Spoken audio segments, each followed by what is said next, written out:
And we're live. Hello, everybody. Welcome to Peña Perspective Q News, episode 19, War Crimes, or are they? Welcome, Carl. Welcome, Angel. And Mud Rabbit is in the house.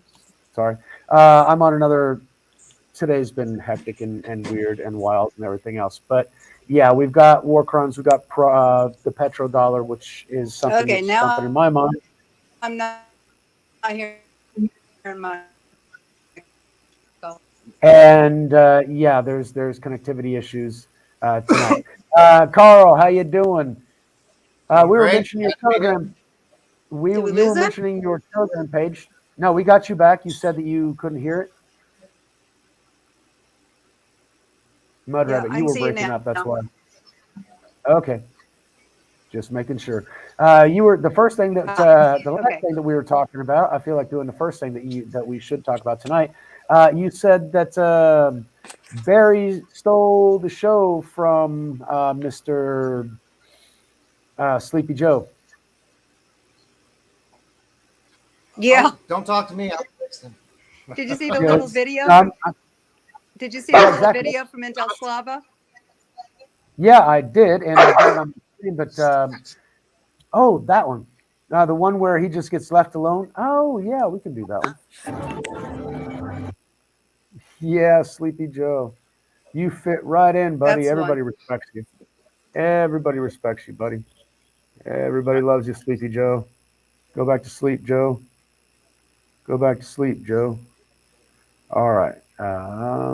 Still learning this. Still trying to get the kinks up, but I'm getting better. You got Like this. that, for example. There you go. All right. So here we go, Joe. And there's Miss Billionaire Pants Pelosi, right? Did she not make $100 million last week in some kind of trade on Tesla Motors or some shit? She had some futures. I thought I mentioned that last week. But anyway, she's getting filthy rich on insider trading, and she should be in jail.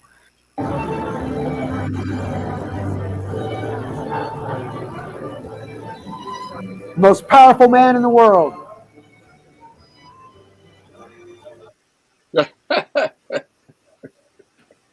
Where'd That's everybody go? Joe Biden, the leader of the free world, the most powerful man on the planet, the president of the United States, sleepy fucking Joe Biden, right there.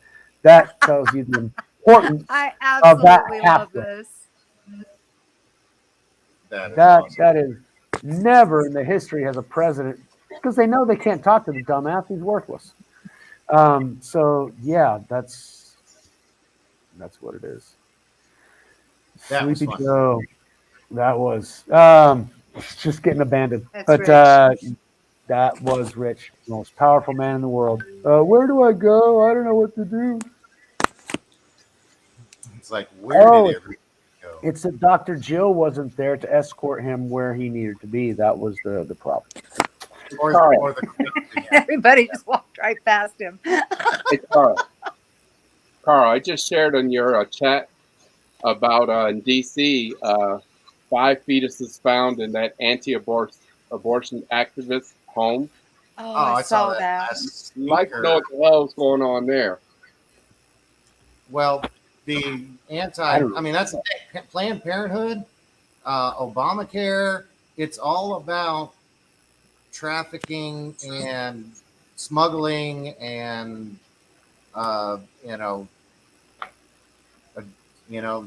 adrenochrome and all that other nasty stuff. It's the opposite. Whatever Planned Parenthood is about, population control and the worst things you can think of. I mean, when you see the videos of, hundreds of fetuses on a table and they're dissecting them, and then it's just horrific. I saw Things that. you just It was don't disgusting. want to imagine. Hold on. That's kind of what it started as. But we have to see the evolution of that to where a couple of years ago you had the governor of Virginia going, well, once they're out, we'll try and talk to the mother and we'll keep him comfortable until we decide whether or not he'll be aborted because it's not really a baby. These are post-birth abortions that they were talking about because the older the being, the more valuable their organs are. And therein lies the rub. They have no emotional depth or feeling or compassion or anything. I mean, it's all completely fake so that they can get their money. And that leads me back to the last 2 years that have been basically shutting the entire planet down, which hopefully the end of part one is over, and part two will be beginning soon. Speaking of which, yeah, war crimes. Biden, that significant man that we saw in the video earlier, said that Putin should be up on war crimes because of what he did in a staged event. What the Azovs are doing to their own people is now it's just so much bullshit going out there because the petrodollar is going down and they need to cover it up. They killed Gaddafi. I mean, Hillary said herself, we came, he died, we left. I mean, sick bitch. But anyway, the good news. On the good news, Donald Trump signed an executive order reinstating multiple ways of the death penalty: hangings, electrocutions. I remember that. Oh yeah, Firing squads. Gitmo's did this in big. 2018. 2019. The thing is, when are they going to have public executions? America really, really needs public executions. Yeah, but see, we do. But you can't kill the king until the defenses are completely down. Queen goes first. Okay. Exactly. And so there are steps. You already know what the ending is going to be. That's why I say it's a movie. We've already played it out so much. But timing is everything. Remember, we're in the middle of a global war. And so timing is strategic. And yeah, like they said, and that's why they told us, people had to see, they had to know. This is what these motherfuckers wanted to do. And if you don't believe us, because you think we're lying because we got all the evidence, well, there you go. Oh, this is just the beginning of it. They're gonna take people up slowly. These pictures might have shocked a lot of people, but they're in no way as bad as it's gonna get. And they're gonna incrementally show this to us, and people will have a choice to look at it or not. Yeah, but what I'm saying is how bad it could have gotten. I mean, they want a complete enslavement of humanity. That's what their objective is. Well, if she had won, we'd all be dead right now, and our kids would be left in their hands. Exactly. Yeah, so 500 million in sustainable balance with nature. Mm-hmm. Isn't that what's in Georgia? Yep. So did we hear the co-connection of the possibility that Zelensky is the son of Soros? That came out somewhere. I have yet to. Wouldn't doubt it. I wouldn't doubt it. Interesting. I was there. We had it during when we were starting to get all the riots and what have you. There was a group that collected outside, and the moment I just brought a little bit of the anti-narrative that the pink-haired, purple-haired, blue-haired people had, was we're all talking about how we're going to, protect our homes and what have you. I just kind of generalized that Soros owns stock in Advanced Auto and Target. And the moment I got that out, I was anti-Semitic. I was bringing up anti-Semitic. That's anti-Semitic. Oh, because Soros is Jewish, right? Yeah. Well, let me ask you. He was Jewish, and yet he served under the Nazis and grew up throwing others and using their teeth for his own initiating fund. So, not yet. All right. Not yet. Just wait. Just a second. Damn. You like going down these deep, dark, nasty rabbit holes. Come on. Just wait a second. Before we get back to Soros, because that's a never-ending, disgusting feat to go down. So, one thing that people need to remember. All right. Well, it's not. All right. So, two things. First, there's a lot of comms coming out, and we're all excited about the comms, love all the information. But we're event-based. This is all a play, all right? The white hats are, the movie is everybody's already been basically convicted.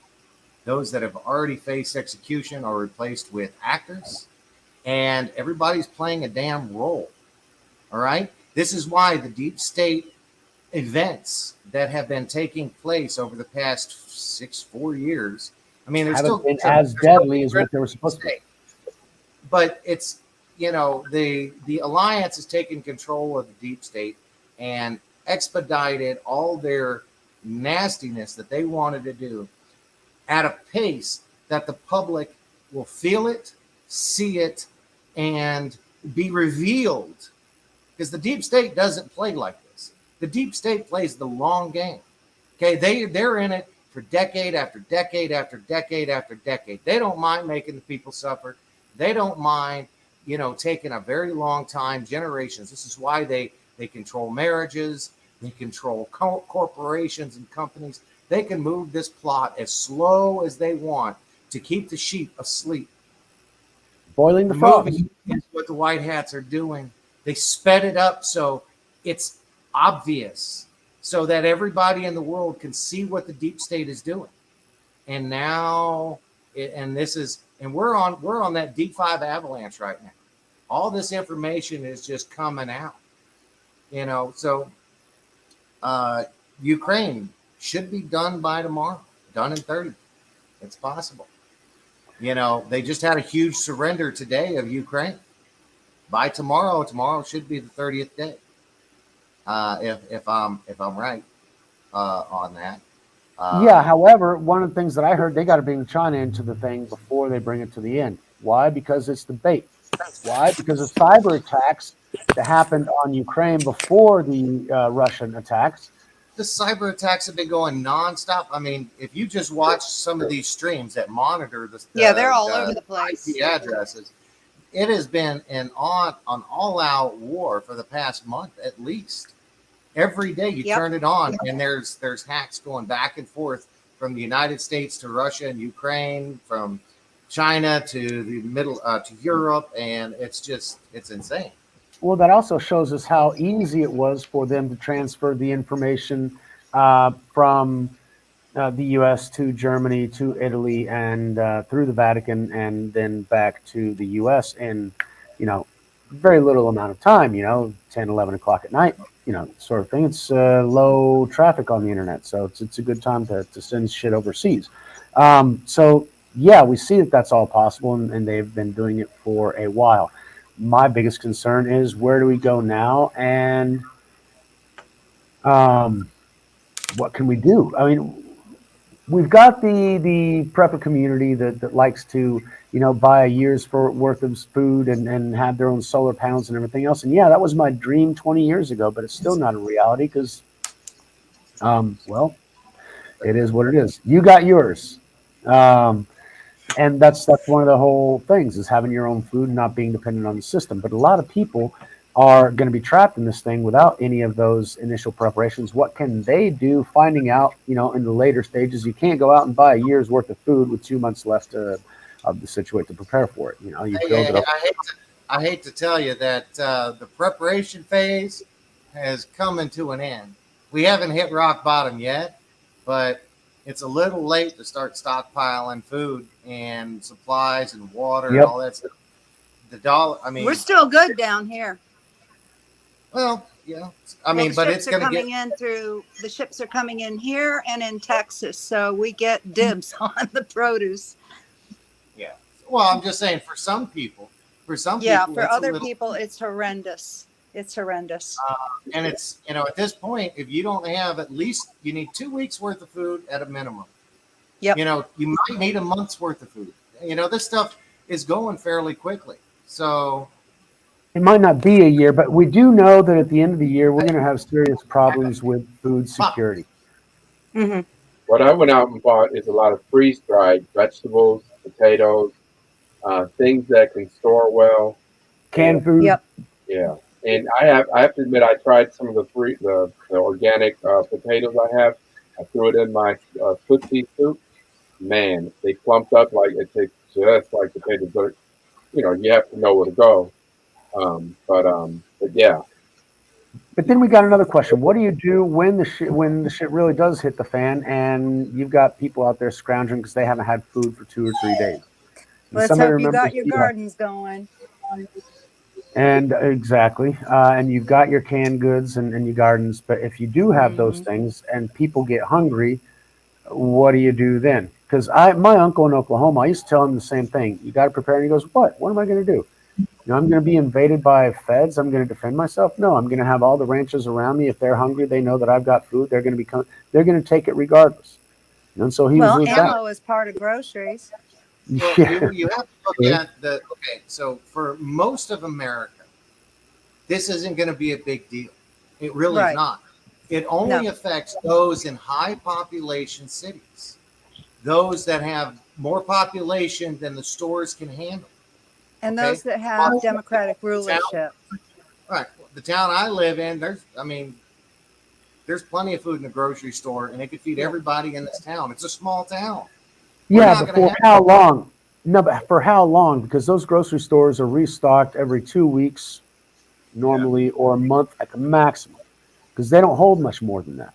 Well, this is why they wanted to get the truckers stopped, saying they couldn't cross state lines unless they had the Jabberwocky and yada, yada, yada.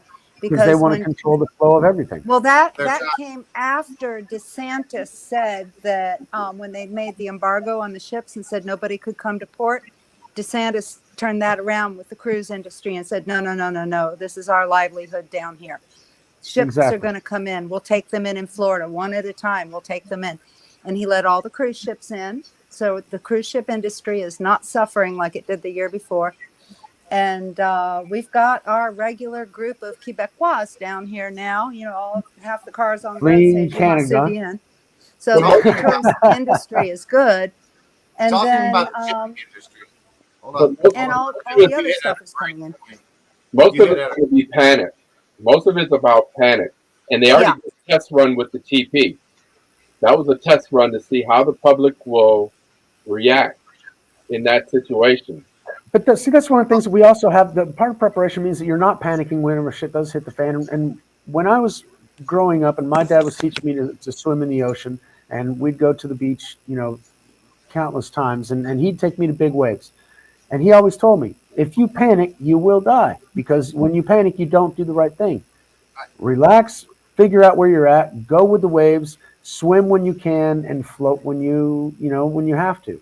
And so is if you don't panic and you actually pay attention to your surroundings and see what your options are, it's a lot better. Whenever people get caught by surprise is when they panic, because they don't know what they're going to do, and they just shut down.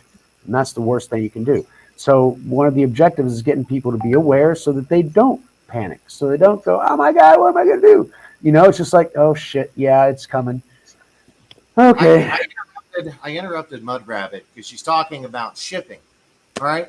Now, as long as we've been alive, how many ships have just been stuck in the mud off the East Coast?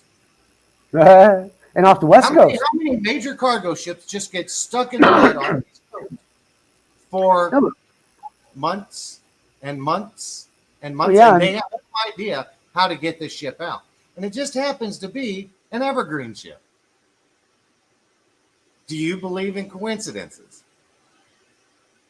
There's a reason that particular Evergreen cargo ship is stuck where it is stuck in the mud. Yeah. I forget about that because we have one of the largest international trades on the planet, unfortunately, are people.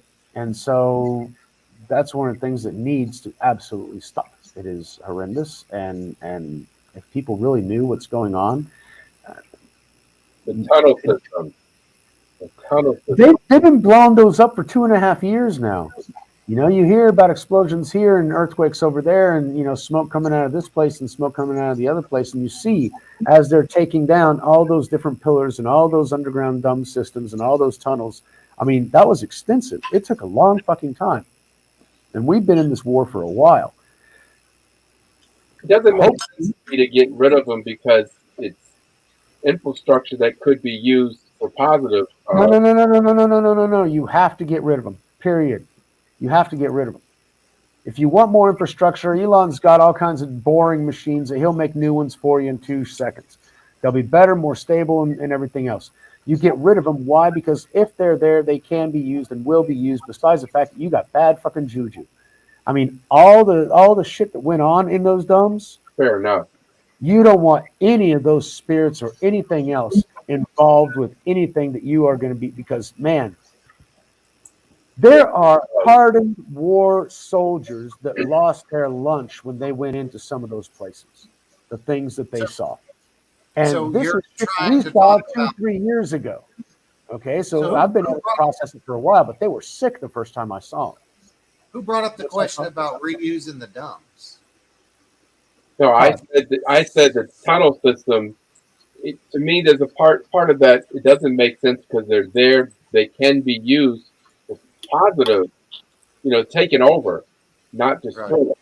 Because But see, they were originally used for positive. That Right. was their original construction, and they were taken over and used for nefarious purposes because rats go where nobody goes, and if nobody uses them, nobody needs them. Rats will go there to hide.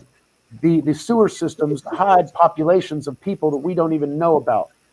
Why? Oh, these are urban legends and everything else. Well, where the fuck do you think people go? If you go to the subway system, remember Superman? They were talking about Lex Luthor's, grandiose apartment or bunker, whatever, which was under the, you go down into the subway, you jump down into the thing, and you go into the third door on the right. Exactly. So tunnel systems have been used for nefarious purposes or undue purposes for a very long time. So yes, destroy them. If you need them, we've got the capacity to build them. And with the technology that's coming out, we'll be able to melt rock and reform it the way we want. Because the way we've been doing things has been barbaric anyway. Because we completely destroy to try and rebuild in our own image. But there's more going on there too. I mean, we're talking about underground civilizations of beings of all types. So that too, we're not necessarily there yet because people don't even understand human trafficking, much less interplanetary trafficking. Right. So they're all real and they're all happening, but at the same time, the conversation tends to more mundane things like faking shit in Ukraine. I mean, I was watching a video from Luke. I mean, God, they're filming shit and they're raising their hand and getting up after the truck leaves because they think people are too stupid or they'll edit it out or whatever. Everything that we're seeing is completely staged before us. So I had a question posed to me. It's like, well, if the white hats are in charge, then they're the ones responsible for the shit that's happening right now. Because if the black hats are already in jail or executed and puppets are doing their role, then the puppets are doing the damn shit that's destroying us, and they're the ones responsible for destroying all our shit instead of, the black hats, which have already been done away with. And so that was an argument that was kind of hard to, get my head around because, yeah, it makes sense on one level. And another, again, you had to make people see what was going on. People don't believe you whenever you show them the evidence and everything else. No, but they could have. No, but if you see them actually doing it, you're like, oh, yeah, that's what would have happened. You're right. Yeah. Probabilities and statistics don't lie. People will tend to go. And so they already had their plan. Killing that dependency on media. So that's where Trump came in to call it fake news and to continue to propaganda. Obama signed over the law that allowed the media to propagandize for the government. Right. Which since Project Mockingbird, they've been doing it since the 60s. They've just been doing it illicitly, just by, like the Chinese government does, they put somebody in every corporation. So they got a spy everywhere. The CIA did the same thing. And so whenever they're going to run with a news program, they're like, hey, well, hold on. I've got inside information that tells me that it's actually this way. So change that headline a little bit there. Which was that one honeypot that was taken out on that plane, that straight down plane in China. That one young lady that was. Oh God! How many people died on that plane? Because it wasn't just her. Exactly, and it nosedived. It went straight down. Now, not even a pilot would do that. That is somebody on a remote control. That's somebody on a remote. It's impossible unless you actually physically do it. But even a pilot would have. Nobody's that fucking suicidal. Okay, unless you're in a cabin, controlling the joystick for the plane, and you're like, okay, they're going down. Boom. Just like a video game. You got no problem diving that plane into the ground because it's not your ass dying. It does that when somebody else is piloting that fucking plane remotely. They down that motherfucker on purpose because they can. They've gotten to that point. 9 out of 10 plane crashes are intentional. Mm-hmm. And those people had to die before they even hit the ground, considering that G force that they just fell to the. Well, kind of, sort of. I mean, it's not the same thing as launching into space, so they'll survive those G forces. The impact at the end. The shock. I'm talking about the shock factor too. Oh yeah. People die of heart attacks right as it's going down. You know, people. You know, it's just, you know, I don't even want to. That's also about. I mean, I still thinking about Malaysia that circled around and completely got lost for months, and it just went down in the middle of the ocean. Still, nobody can figure out what happened to it. Then you got the plane. Yeah, but look at all the people that were on that one. They were a bunch of scientists and physicists. No, exactly. That's why Malaysia comes to mind, because that's exactly why they downed it. But you know, they had to take it off the radar so that they could do it, and it spiraled down, and they slowly killed all of them. So I don't know if that could also be, I don't know, top scientists. They could be rescued from the plane before the plane actually goes down. Everything's a possibility nowadays. God, the world is so weird. We can't trust what we see on the television. We never could, but now people are realizing that we can't. Now they're going to make us. Absolutely, they've been trying to dumb us down for decades, or more, in some cases centuries. But yeah, the amount of toxins and chemicals and everything else has been tossed into our food, into our water, into our air. It makes everything that we induce absolutely, let's say, toxic to our own existence. And we have seen, you know, a crash in fertility rates, in IQ levels, in educational levels, in all of these areas. And we're seeing crashes in population that in some cases are unexplainable. The chemicals in our system, in our water, are altering absolutely everything around us. We aren't what we were before because they have been deconstructing our body through chemical warfare for decades without us knowing about it. You know, fluoride, it'll cavities out of your teeth. That shit kills anything it touches. Well, no, it's your cleaning supplies. It's your cleaning supplies. What you put on your floor, and then you let the infants crawl around on the floor, absorbing all those chemicals into their skin, which changes their DNA. It makes them sick. You know, causes autism and you know, defects throughout their whole life. And the formaldehyde in your clothing when you wash, I mean, you're breathing it all the time. And then the furniture, the material that the furnitures are made out of, and the chemicals that they're put in there. I mean, you should only be wearing cotton, things that come from the ground, but no, they've got polyester and they've got plastics and they've got synthetic this. Because it's easier. You don't have to iron it, and it's always, you know, wrinkle free, and it's, you know, so much softer on the skin, and it's easier to wash, and it's easier for you, easier. Then also you have an energetic connection to cotton and wool. Anything else worn, because they're natural. Right. That's what it's about. I mean, tell me that asbestos was not known before they used it. How many chemicals they're putting in baby? They had an idea, but they didn't care. You know, and the infant formulas that have been recalled, there's been like 6 of them that have been recalled in the past 2 years. And that's now. I remember when China was sending over powdered milk for children with you know, all kinds of minerals, mercury, and all kinds of shit inside the formula. Yeah. I mean, they don't care. When you talk about, you know, population control and keeping the population, you know, in a toxic environment, this has been going on for, you know, 10 generations at least. It's very, very long time. So, but it's all easier for us and better for us in the long run, right? The human population started to explode in the late 1800s with electricity and penicillin. Those are 2 things that allowed humanity to really expand. We were at 200 million at that point. And when we had electricity, life expanded. We became more productive. When we had penicillin, life was expanded. People didn't die from general infections. But then penicillin stays in your body for like 10 years. Hey, I don't mind. Penicillin kills everything. It's good. It comes directly from mushrooms, my friend, in some cases. So, yeah, penicillin's a good thing. But penicillin comes from citrus. Now, there was a decent population growth right before they introduced Telegram and not Telegram. Telegraph. The telegraph. And once those HF frequencies hit the airways, you had a massive die-off.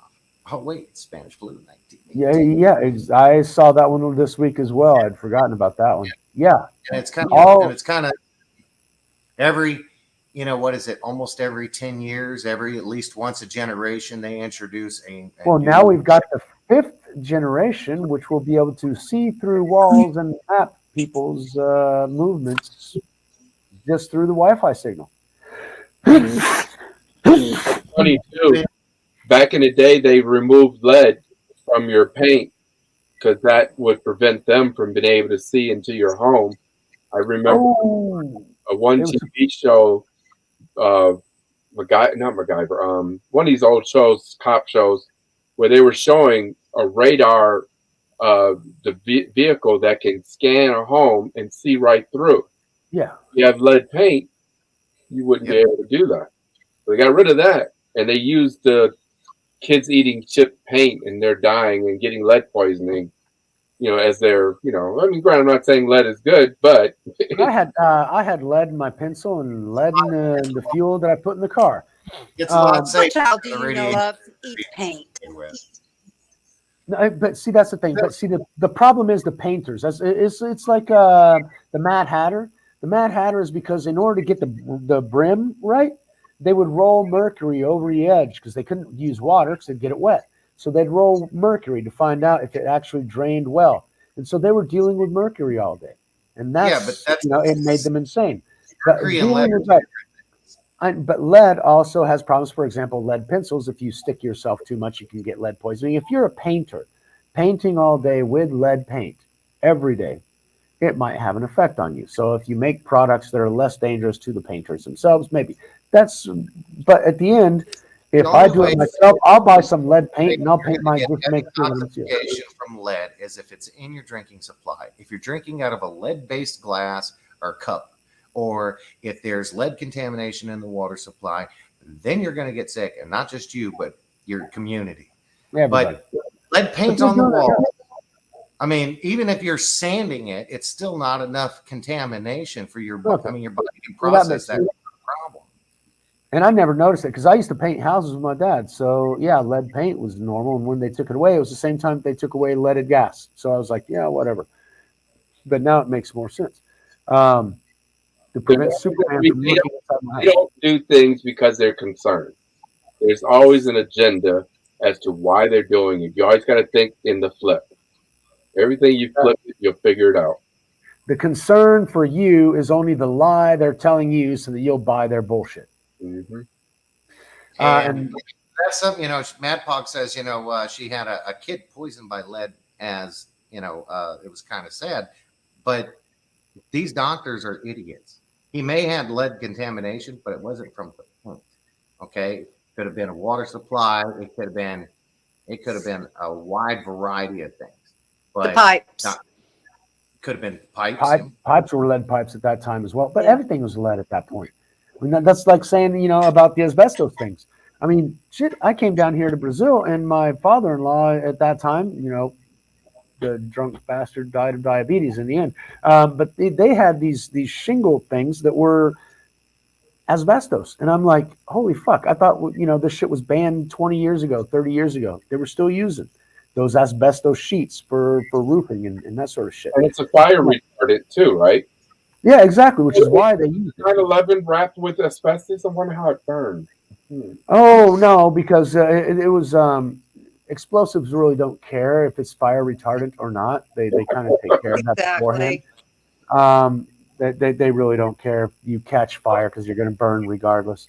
It's supposed to be fire retardant. But I do have but they are. America was a lot of their drywall from China. They were heavily coated, and this is within the past 10 years. Oh, yeah. With asbestos. They were cheaper, so more people used them. And now, there's a large portion of the population that have houses built with, high high asbestos accounts in it. Yeah. I had a contractor friend telling me about this a few months ago. He's like, we lost a lot of employees just installing it. Thank you, China. It coming up with pneumonia. Turns out that it was the drywall. Thank you, China. They've been at war with us for a very, very long time. I mean, China ain't playing, and they got a long game, and they've been fucking around with us for a long time. Everything they sell us is shit intentionally. Mel, but I'm still kind of trying to figure out. I'm deviating again, but this economy, I cannot understand how we are still rolling along. I mean, the dollar has had to fall in I don't know how long ago, and our debt and all that. Well, see, hold on, Ed. See, all of that is based on the conference and trust. Mel, all of that depends, and that's when I was studying my master's in economics that I finally figured the fuck out. Economics is all about emotions and manipulating people. If you get people to feel positive, everything's going to work. If you get people to feel negative, everything's going to collapse. It's all gauging on where the sensitivities, the consumer confidence index and all this. But I realized that all those things can be manipulated by the information that they receive. So everything about economics can be built up or brought down. So what happens is that the trust, everything depends on the trust. Because if you buy, back in the day, a Russian ruble, are the Russians going to pay you back? Well, I don't know. They might or might not because, they don't give a shit about anybody. So, are the English going to pay you back? Oh, yeah. Well, if it's in the British sterling, yeah, I trust them. Those guys. Are the Germans going to pay you back? Yeah, they usually do pay you back. Are the Japanese going to fuck you up? No, they'll do. Are the guys from the Philippines? Well, I don't know. I got to get cash up front. It's about the trust in the system. And if you can build up people's trust in the system, they feed into it. And that's what the petrodollar gave us as a reserve currency and maintained everybody's use for the dollar. That's what maintained the U.S. having low interest rates and still having a strong currency, which is great for our growth. But most every other country in the world doesn't have that. But that was a benefit the United States had since the late 1960s, early 1970s with the petrodollar and the fictitious idea that you can borrow and leverage anything that you want and it'll be great because we got low interest rates for the foreseeable future. Because without having to compete for international resources to prop up your currency, then you can actually have low interest rates that help. But the banks started getting greedier and they said we can get more interest rates and the whole thing came off the rails over 70 years, right? But it was planned to do that. In the meantime, we've got trillionaires. All right, so they did their thing and it wasn't for our benefit. Productivity was supposed to be so that we work, less. We're much more productive in 4 hours than what we were in 8 hours. So now we have 4 more hours for our leisure. It didn't work that way. You had to continue working the 8 hours at double the fucking productivity and maybe 25% raise in wages. What happened to the productivity? It went everywhere. It went up to the bankers, to the owners, to the guys who control everything. And fuck you, you're more productive. Great, you're still employed. Where's the benefit? There was no benefit. There hasn't been for a very long time. It's just you working for the system. In my opinion, but still. With that rant, I lost 4 people. Yeah, but you got a couple extras. Carl tried to cut me off 3 or 4 times, and Mud Rabbit, you tried too. But when I get on my things, I get on my things, and so I'm not sure how my sound is coming. And you're also not. You're also not accounting for the fact that they can just, when you take out a loan, they just type money into your account. That's now, but it took them a while to create that. Currency ever takes exchange, except when you give the bank money for the quote unquote loan, which costs them nothing. Everything is digital and imaginary anyway, and that depends on our trust in that digital and imaginary system. But as soon as people go to run to the bank and get their imaginary money into real something, then they're going to find out there is no imaginary money that can be converted into real money, and you're fucked because what you need is something real because you need to put food on your table and provide electricity. And that Fantasia money don't exist no more. Yeah, but most of the time one corporation to another. It goes from the banking corporation to whatever corporation you're buying your home from, so it's, Well, I find it interesting. I did go to a bank the other day to pay my mortgage because I normally do my banking mostly in credit union, and the bank was empty. Nobody was in there. And I'm like, what the I asked the tellers, where are the people? What is going on here? So people are moving into credit unions, it looks like, more because the credit unions are busy. So whatever. But what is a credit union? What is it basically? They're so far from how I'm being treated by a credit union, a whole lot better. But that's you as a customer's perception. But what is a credit union? I actually don't know, other than it's a community formed bank. Absolutely. What happens is you're a depositor, but you're also a bank holder. Somebody else who's a depositor is also a bank holder. All of you participate in the holdings of the bank. So if the bank gets richer, you get richer because you got your stake in there, depending on how much you've deposited in there. It can be loaned out to other people. So by you putting your money into that cooperative, you allow the others to do more things, borrow more money, and do things and pay back. And it's all local. It's all local. Exactly. So it's the community coming together, which is the original idea of a bank. Mm-hmm. But it got taken over by power and control hungry freaks that, hundreds of years ago already centralized the power of all this shit. All right. So we're fighting against a beast system that's been around for a very long fucking time. But now people are finally waking up to it and figuring out that, oh shit, they can turn off my bank account if I don't say that, the rainbow flag is a good thing. Viva Ecuador. Cusco. Woohoo!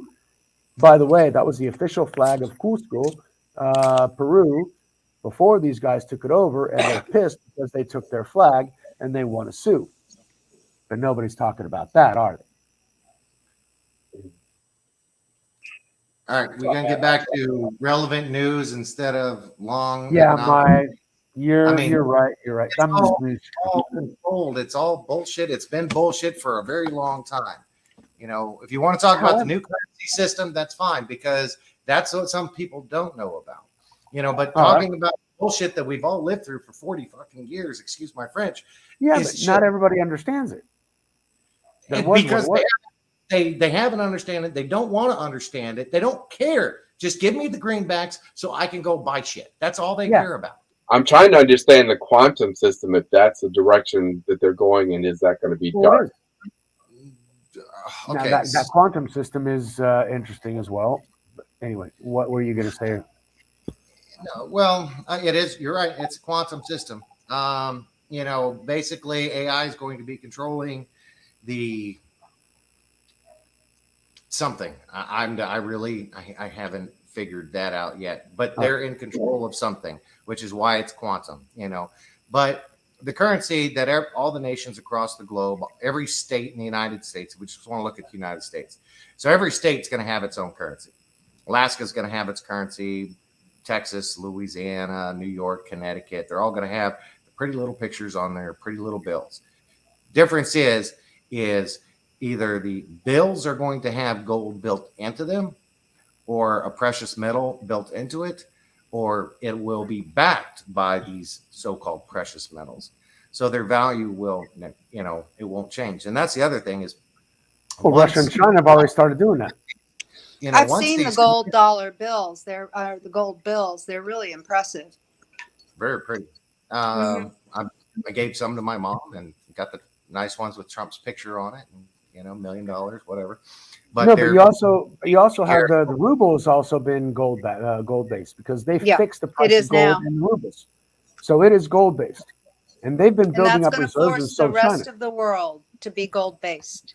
No, basically what happens, the quantum financial system was already implemented as soon as Russia and China declared they were, and when Russia fixed the price of gold in rubles, and basically declared that, the quantum financial system came in.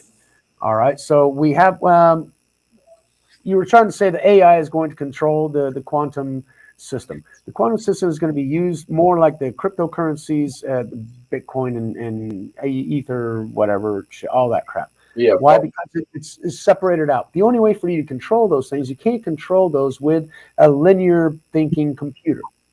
Why? Because it's just too much information. It's like data mining everything and keeping in control. The only way that you can is through a quantum computer, which actually analyzes all the possibilities at the exact same time, because you just increase the interdimensionality of the calculations of the quantum computer. And that can only be done with AI as well to help you balance things out. And so the quantum financial system, it'll always keep, you know, nations' currencies 1-to-1 because of the gold standard. I mean, that'll be the beautiful thing, is you can go to Mexico with your dollar bill, and the price of whatever there, that dollar's worth $1. What about it's not? It's worth X gold. It's not going to change. What about taxation? I mean, because we got to get out of this usury crap. There is No, no but, well, the tax IRS base is going to change. It's going to change. There is no taxes. Yeah, Taxes there's no more property tax. There's no more sales tax such as it exists. It's like a 17% flat tax. There's a tax on luxury items. No more taxes on food, because I know various states tax some of the food. So the income tax is going to be gone. All of that's going to be gone. You're going to be free with your property once you get it. It's going to be yours. You don't have to pay taxes every year on it. And we're not talking about Nassar or Gassar, because I just feel like that's the hopium bullshit. Not the way they explain it. I tend to think Karen Hudas, since she was the attorney over there for the World Bank, that she would know more than they do. You know, back to 1776. You know, prices are going to be, you know, whatever. I don't know how they're going to value gold. That's always an interesting question. You know, what value do you put on? Well, they've been suppressing gold for a very long time anyway. Suppressing gold over extremely silver. I've also had a solution to a problem that we've had, and that is we had this work hour, this 8-hour work shift, and then we all congregate and go to work around the same time, congest. If you got 24 hours, and if you have 6-hour shifts, that means 4 shifts. So you elect the shift you want to work. Now you disperse the populace. Not everyone, you know, keep the stores running 24 hours. Be so dense with people. But there'd be enough operation to get everybody going. Everyone can work a comfortable 6 hours, and the rest of the time, what do they become? Consumers. And that's the economy going. And they'll be happy consumers. Yeah, more or less. But see, what you got to understand is the reason that the global systems and the way things work today are because humans are sort of that way. What happens? Historically, we wake up with the sun and we go to sleep when the sun goes down. We get as much shit done as we can while there's fucking sunlight, and our body has been trained for that for millennia. All right. So if we want things to work, we can't have everybody doing the exact same thing at the exact same time, because otherwise that's how you get traffic jams and everything being jammed up and nothing actually flowing. What you're talking about is perfect, but that means that somebody has to be willing to wake up at 4 o'clock in the morning, go to work at 6 o'clock in the morning, and work until what? 12 noon. Right? I did that for years. I worked the graveyard shift, and honestly, it's nice to have the day to yourself. Some people are geared for that. I went to work I went to work at midnight and left at say 8 o'clock in the morning. I loved it. It was my favorite. It was peaceful, tranquil. Nobody was awake. 4 a.m. But not everybody in society is willing to do that. The majority of people choose. Those that enjoy that type of work will. Yeah, but there's very few. What Angel's talking about is an equal distribution of it. If we take like 30,000 people that work the 8 to 9 shift, 8 to 5 shift, right? And we try and disperse those thousands of people under different shifts. That means you're not going to have 2,000 or 3,000 night owls that love to work the night shift. You're going to have to shift 10,000 people into a different area and 10,000 other people. Are they willing to do that? Therein lies the big rub, because everybody wants to do the same damn thing. We're not going to need the amount of money. We're not going to need the amount of money that we had. Well, we're not there yet, but no one's talking about a productive society. There's some other ideals out here that can create a productive society. Right. But Well, so much is Go going ahead. to change. First of all, so much is going to change. The way things work now are not going to work tomorrow.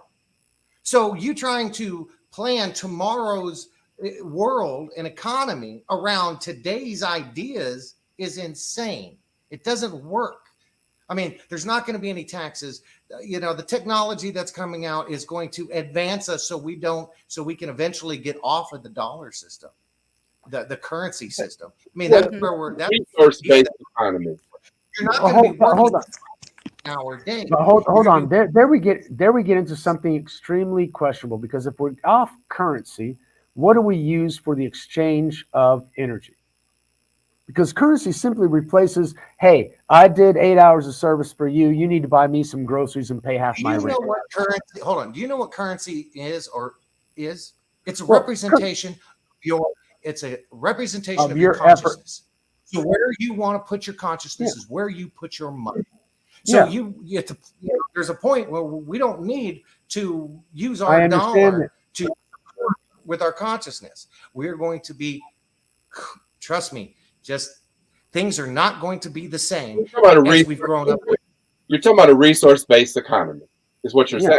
But my question is, if we don't have actually something physical or tangible, but what I want to make sure is that we don't have a centralized system that will control any and all of us and be able to shut our access off to it, and we become subservient to the system. Otherwise, we die. That is my main concern. Why? Because if you don't have a system, even in the consciousness, if they can actually cut off your access to those things, you're kind of screwed. And I think we're beyond that. I think that was one of their tactics they wanted to try, but I think they're not going to be able to do that, because Canada kind of opened everybody's eyes when Trudeau pulled that stuff. Oh, yeah. I mean, how many people are now keeping cash on hand? Yep. Yeah, that cash. They're showing the normies everything that everybody worries about. They shouldn't worry about, because they've already made provisions for that, and they've made provisions on how they're going to show us that portion works, and people are going to wake up to it. Not everybody is going to wake up to the same. But I just go overseas. Not everybody's going to wake up to the same situations, but sorry. Go ahead, Todd. Well, I was just saying, I just know that if you want a happier society, people not struggling and feeling that angst about, Monday should not be a bad word. I mean, you take overseas, the way they run their systems, as far as the amount of vacation they get, the amount of time they work, the amount of break, the time on their lunch hour, 2 hours or something like that. I mean, they eliminate a lot of the stress there. Angel, do you remember your parents and maybe even your grandparents, where the father would go to work and make enough money to support all his financial issues, his wife, his children, his parents, because the grandparents lived with him. One person working brought home enough bacon to take care of the whole family, not both spouses working 7 days a week and still underwater. That is the type of thinking I'm saying is, and not with 1 or 2 kids and 3 dogs, but they had 5 kids, 7 kids, and they had food on the table. I did the flip. I lived with a single parent mother working at a restaurant as a waitress, and my father didn't help. Nobody was, she did it alone.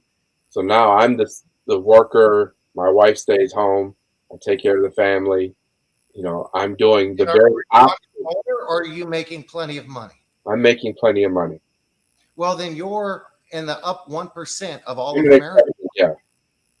I mean, really, because most people in America, especially if you live anywhere near a city, every person in your household of working age has got to work, and then you're still underwater. Because I told myself I'm not going to have that life. I decided. You learned that that's not healthy, because you learned it in your own skin. Right. I mean, I learned it through seeing others, because supposedly I had a stable childhood growing up, and there's a certain stability in that reality. I mean, my dad carried us along, but he also maintained all of us very well. Thank you. But it was tough. But I saw how other people and single moms with multiple kids and that sort of thing that are God everywhere. Why? Because the dad's just abandoned. And that destroys a society. My real question is this, though. The one thing about a capitalist society, I don't like any isms, but the one thing that it did do is create drive, and drive creates expansion. You know, a new ideal, the push to be better. If we were to go into a resource-based economy where everything is a little bit more give and take, everyone flows, and it's a little easier, will there be incentives to drive, to create, to expand, to get better? Or will we just keep, that's all focus on our spirituality? Maybe the focus will change. I don't know. I'm for a resource-based economy because this shit doesn't work. I don't like. You also have to look at how the hell is a cell phone bill $100 to $200? How the fuck is cable $100 to $200? Because you're willing to pay that price.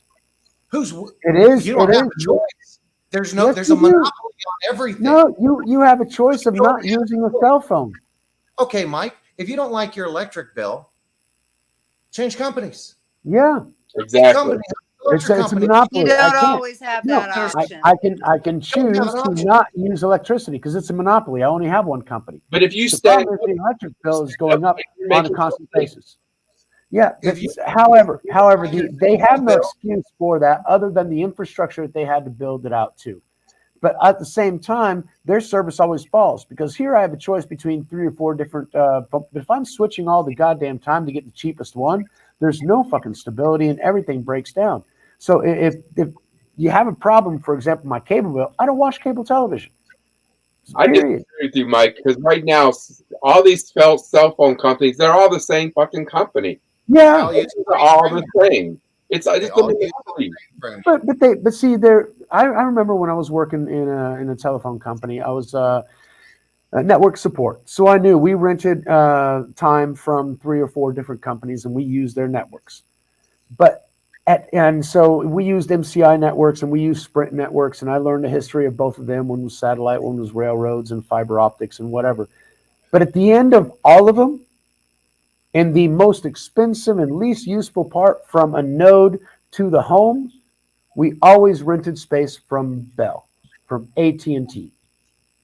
Because the infrastructure laid. Nobody lays new infrastructure. It's too expensive and nobody cares about it. They just want to use and make more money. Why do you pay? I don't know. Product. They just want to sell you shit. No, they just want to take money from you. They don't even want to sell you shit. If they could sell you absolutely nothing and you pay for it, they'd be happy. That's what's fucked up about these airwaves. That's why I brought up cell phones and cable. It's because they don't give you a fucking product. It's already free. They just found a way to tax you on it, and that's what you're paying. Is the I don't know how free it is because they had to lay the fiber optic cables, laying the cables and setting up the network. That shit paid for 50 years ago. Right, I think you're proving Carl's point, Mike, is what I'm saying too. We don't have a choice. We're monopolized. We are. But see, my big question, we can't do any of what we're doing right now without stand up together and say no. Or say be honest and fair, because in reality it was paid for by the government. Because the government tax paid for that, and then private industry actually took it over and wants to charge you more for the improvements that never happened. It's like the highway systems. The highway systems that you pay tolls is the same fucking thing. You paid for the highway system with your taxes, but they can't maintain it, so they sell it just to a toll road to actually maintain it. But it's already built there. And same with the city bus. Your taxes pays for the city bus, but yet you get on and coin in. And it's like, okay, so I'm charge. The shit, the way the system works right now is they nickel and dime you everything. Drain on your soul, your consciousness, because that's what your money is your damn consciousness. Absolutely. You're putting it into it. It's keeping you at a low vibration. This is why we're breaking away from the system. And for you to think that tomorrow is going to be anything like it is today, it's so not. It is so not. But what The work hours, the government, the way it works, our cities, the way it works, our transportation. I mean, the bullshit about the highways. All right, it's paid for. Once the materials are paid for, the workers that lay the foundation down are paid for. Guess what? It's fucking paid for. Yeah. Why are you still paying taxes on shit that's been down for 50 fucking years? Why? Because actually we pay taxes so that it will stay up. But we saw under the infrastructure bill, those things are falling apart. They're not doing their job. We should. No, they're using inferior materials. No, and they're not doing it. They're not spending the money. It's all going to $50,000 or $500,000 paintings for Hunter Biden. That's where all that shit's going. None of it goes to actually anything, because they're fucking not.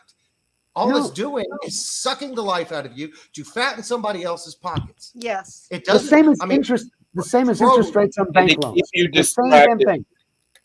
Keep you distracted by constantly busy. Worry about just tabs alone on your vehicle.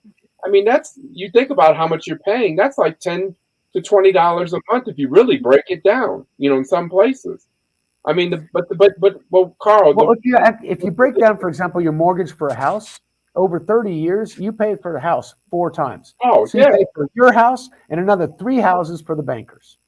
Okay, right. That's what you pay for, so you can have those monthly payments. This is all part of usury, which was unconstitutional right from the start. Yes, exactly. Get back all this money that was robbed from us. And then what is the name of the system that you're talking about, Carl? Is it a resource-based or is it something else? Is it contributional? Our future is it's a combination, to be honest. I mean, we got to understand is us and our ancestors, we've already laid down the foundation of everything. So why do we need to pay for it again? So all these tax bullshit is going to be gone. All right. We have the foundation. We're going to tear down the bullshit. There's a lot going on to we're so in the early. I mean, we haven't even hit the beginning stages. We haven't even hit the beginning stages of our new. We're still trying to destroy the one that is, we're watching the fall of it. All right. Now, at the same time, we're watching the fall. They're implementing the new gold-backed currencies. They're implementing the quantum systems. So you're going to have free energy. You're going to have free internet. This is the foundation of our new future. All right. So from where we go from boom. I mean, if they just flipped the switch, said old shit's done and over with, the cabal, they're all dead. You watch the public executions and let's move on with our society. This is how it's going to play out. Who's going to want? And people are bringing up the tax thing. A lot of this money is going off world. That's a bigger problem. I mean, granted, we want to stay, talking about more tangible things, but I can't even fathom all the money they've taken from us and where it's going. Well, we're not going to go into that because supposedly, but what taxes are for police and all that kind of shit. But even then, they don't provide you with any police or services. You have to pay for that yourself anyway. So it's all a hoax and it's all bullshit and it's all just lies to get you to pay into the system. Just don't comply. So then, Carl, what you're saying too is then what would be reasonable is that homes would be constructed in a way that will last. Better quality, your roads, if we're even using roads, because here's what I'm saying. Your community will build you a house. The community will build you a car. Okay? The community will feed you and take care of you for about 4 hours a week of work out of you. You won't need to buy a car. You will have a free house. You won't need to buy a house. This reminds me of a plan that I wanted to, back when Clinton was president. I wanted to. They were working on welfare and all this kind of shit, welfare to work or whatever fucking bullshit name they had to it. And I was contemplating, a more sustainable and good, because people on welfare, but they have to look for a job for 8 hours a day. And I was looking for a job 8 hours a day for 2 years, and it's fucking depressing and tough as fuck. And sometimes it doesn't. And most times it doesn't fucking work. So I did it for 2 fucking years. It's a waste of goddamn time. But if you can get those people that are needing assistance from the government, if they can do 4 hours a day of community service to be able to do something for their immediate community that, you know, their city council or whatever decides that people need to benefit, painting walls or cleaning streets or, you know, whatever to benefit the community, taking food to, you know, homeless shelters or whatever they end up doing. Another 4 hours for you to study. Okay, so your 8 hours of work are divided into actually doing something for your community, and another 4 hours of you getting some kind of training so that you can train to be more productive and actually integrate into society eventually. So those 4 hours, and then another 2 hours just on your own to build on your own future projects. All right, so you're on welfare and you're working 10 hours, but at the same time, you're working on something for yourself, your own future project that outside of the others you can do for yourself. And with that, you know, you've got the food and the rent and the lights paid for. You know, so society is working on itself. And if they want more than that, the training and everything else will allow them to earn more to get out of that system eventually is the objective, to stand on their own 2 feet and go on and build bigger and greater things on that idea of working on something that's your own idea and your own passion and that sort of thing. That was back in 90, what? The Venus Project alluded to the fact that we, for instance, if you want to go on vacation, instead of owning your own boat, you go to the rental center, not pay, but you go and, you know, they'll have enough there, but you can say, hey, I want to take an RV out. You take the RV, you use it, and then you return it. And then someone else uses it later on. I mean, that is great, but they actually implemented those free bicycle type things in Rio de Janeiro in Brazil. Yeah, they'd borrow the bicycles and they would never come back. Yeah, but on the basis of a capitalistic thinking, we still have that theft consciousness. Exactly. In a resource-based environment. Oh, I remember getting on a bus in Germany. But Angel, this I remember getting on a bus in Germany, and there was nobody to take my ticket. I punched my ticket and I paid for it beforehand. There's nobody to take it. And I asked somebody, don't they take it? Oh no, a guy comes in every once in a while. If you don't have your ticket, you're really screwed. So it's a trust system. Whenever you know that everybody's going to do the right thing, you really don't have to force yourself to check on everybody. Go ahead, Carl. We're okay. So, you know, I hate throwing timelines out there, but it's not going to happen overnight. There's a transition period. All right. Absolutely. So we're still at the fall of the Cabal stage. Yeah, but we're in the middle of that transition too. But we're also in the beginnings of that transition. Yes, it's all happening at the same time, and it's just not evident to some people yet. Age of Aquarius. You know, this 10 days of darkness, they're going to give us 10 days with all these wonderful 8-hour movies to re-educate. Well, I mean, I say they're movies, but they could just be, you know, horror shows, because it's not nice watching people be judged and tried and hung. Hey, I'm sorry. I'm a nice person, but I want to see this. Oh, I heard about one that I really want to fucking see. That witness. bitch fucking struggled her entire, I want to see her die. I heard about it, but I want to see that shit. That bitch deserved it. Anyway. Yeah, I've read some of the reports. I don't want revenge, but I want to see justice. Thank you. I haven't heard from Tom Hanks in a while. I haven't heard anything from Tom Hanks. Has anyone? Nope, and there's a lot of them we haven't heard from. Amazing, because he was on social media all the time. Almost now every day. His son's on, and his son's bitching a lot because it's not true. It's not true. It's not true. Yeah, as he pulls his tats out.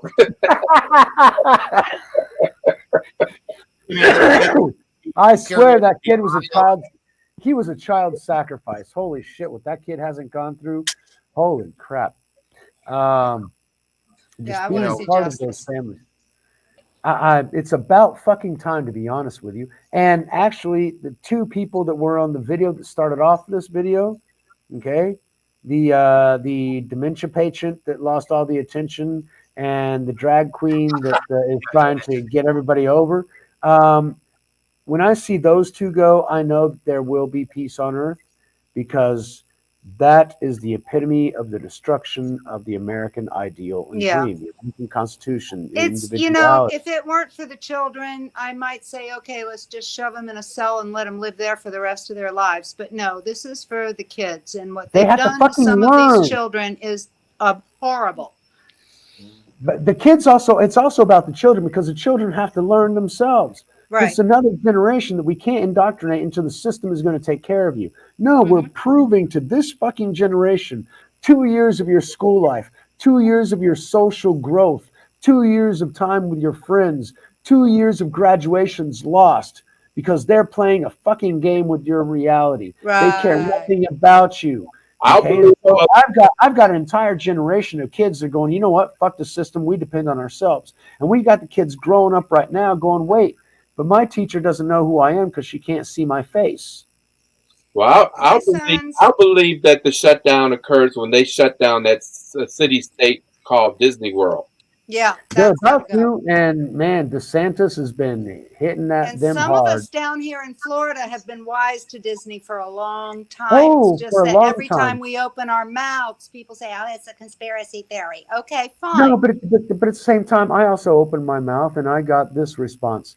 Oh, but I wanted to go to Animal Kingdom. They hadn't finished it last time we were there, and it's just such a wonderful place to be. And No. it's Anybody listening to this, if you plan a Florida vacation, do it in Tampa and go to Busch Gardens. Just forego Disney. We've got so many different things down here in Florida for you to see. There's Cypress Gardens, there's Pensacola Beach, there's Destin, there's Busch Gardens, there's all kinds of things. There's Naples, there's the Keys. Don't go to Disney. You take your kid to Disney, your child is going to be in their system, and they're going to be punting you. well, hold on. Absolutely. I've been in their system for a while because I've got all the Disney movies and books I used to read. I actually bought the Disney movies, and If you I have know. Obamacare, And one of the best vacations we have ever had is when we went to Disney and Universal Studios. So it was a blast. I guarantee you, the entire time I had my eyes on my kids. And I didn't go until they were of age to where they could actually scream or yell or defend themselves, because otherwise they can't remember anyway. So it's fucking pointless. I haven't been to Disney since before they opened Universal. All they had out there was just the Magic Kingdom. They did not have Universal. They didn't have Epcot, none of that. And it was nice. I went to Epcot. I went to Epcot. I was 16, so that was 34 years ago. And yeah, I saw the Challenger, actually Discovery, fly up when I was there, because I actually saw a launch at Cape Canaveral. So that was also a wonderful experience. My kids a generation later wanted to be able to have that, and so we went back and I took them to Epcot Center, which now looks old. And now, oh yeah, it has changed. I don't recognize it anymore. I mean, Harry Potter World, holy fucking shit. But the scary thing is the amount of programming, the amount of merchandising, and the fact that everybody there is, they're all into one little zone. Everybody's in the same wavelength. Let's just go off for a moment on their destruction of the wetlands out there. Lake Buena Vista were swamps and wetlands where we had a natural bird sanctuary. And anytime one of these big business people want to come and build something in an area that's protected, they get permission. They've gotten permission to do it. Disney was one of these people. And they proceeded to destroy the swamps all the way around them, the bigger they got. And what did they do with those swamps? They built hotels. Another one is Solomon Corporation. I used to work for them, and I remember one day standing at the computer or at the copier copying papers. Now, we have protected land down in the Dry Tortugas. Nobody's allowed to build down there because of the wildlife. And they had a petition going to the legislature to build in the middle of the Dry Tortugas. I'm like, why do these rich people all get the permission to go and destroy our natural resources, yet we can't build our home where we want, Because they pay for the guys that make the decisions. Right. And in the meantime, everything, part of our Everglades got eaten up after Andrew. It's the golden rule. He who has the gold makes the rules. Yeah. He who traffics children makes the rule. It's the most gold. That is a $3 billion industry. It loses over. And like 30 of their got arrested for human trafficking this week, last week. It is second only to drug trafficking as the most lucrative industry on the planet. And, Evergreen is in charge of a lot of this fucking shit. You know, they've got advertisements been going up. You see Amazing Polly dropping shit about this the entire time. Oh, isn't she wonderful? Oh man, the love connections Polly. that she makes, the connections she makes, the financial connections and everything she brings up. Holy crap! Is she a Follow the psychologist money, in real life? huh? I think she's a She's psychologist in real life. I could be I, wrong. I don't know, but I have no idea what she does. She's Canadian. That's all I fucking know. And she does a lot of deep digging, and she likes to make financial connections. Why? Oh, she 'Cause is she truly follows the money. amazing. She Amazing Polly. follows the For money. anyone who hasn't seen her, she's on Telegram, she's on Rumble, she's on BitChute. Go check her out. Yeah, I don't even know if I joined her in Telegram. Check that. No, Amazing Polly is fantastic. She's got a lot of information out, Mm-hmm. and it's sometimes it can get boring if you're not into this kind of stuff. But the connections she makes, and the fact that this person is married to the other person that has financial, it's phenomenal. She puts it all together like a and this jigsaw. one's together, and these guys actually studied at college together, and they married the sister of this other one, and the sister of the guy, the sister of the wife of Google is actually in charge of YouTube, and their cousin is also in charge of Y23, which is, you know, your genetic information, which gets back to Google because they all fucking know each other, and Fauci and his, you know, and everything else, all the connections. You're going, those motherfuckers did this shit. Holy crap. You never think about it until you realize that it's all in the fucking family. They all know each other, and they've all got the same fucking plan to kill us, to impoverish us, to destroy us, because there's 7 billion too many of us here. They need 500 million. And among the richest ones, they're going to be among those 500 million, they hope. My father tells me no. Can we talk about something a little more exciting? Go ahead. Sorry, I'd get on to that. But DeSantis has been on a rampage. I'm playing with my dog over here, Mike. DeSantis has been on a rampage with Disney and that sort of shit. But yeah, go ahead, Carl. Take me off the rails. QAnon influencers hope Elon Musk will overturn their Twitter ban. Hey, I wouldn't mind having my Twitter account back.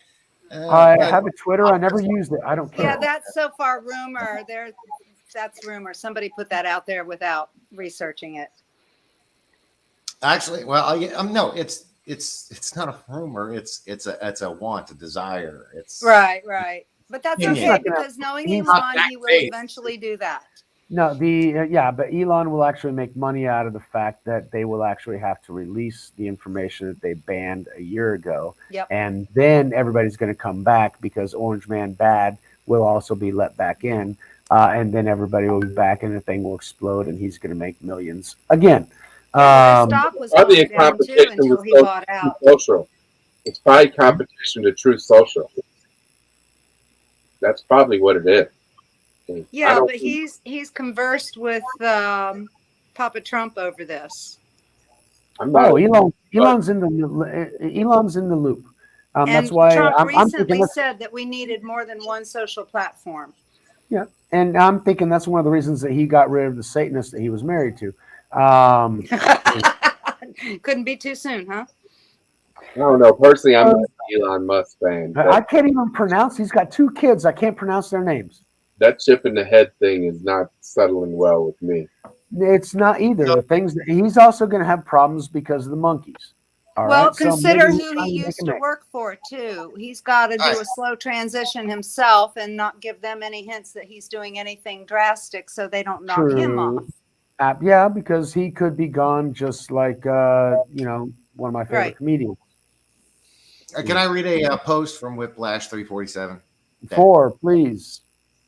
All right. So on the religious side, so the Antichrist is not coming. All right. He's already been here. You've been under it for decades, centuries even. Rothschild's banking cabal is the Antichrist. All right. The Zionist, anti-God, Khazarian, Bolshevik Nazis. The transgenders agenda is real. It is Moloch, the transgender goat they worship. Ukraine, England, and Israel are last, and they're coming up. And of course, I posted a video of Paul Harvey talking about Declaration of Independence, which was really, really good. Oh, you got to listen to the Paul Harvey's speech on what would I do if I were the devil. I would let things continue as they are at the end. You got the beginning at the end, and he describes what media, what government, what everybody is doing to make us simply destroy ourselves. And they've been doing it for a very long time, but this is the Great Awakening. People are finally waking up to this shit. They're finally understanding that, sorry, the program that I've been under isn't working anymore. What do I do now?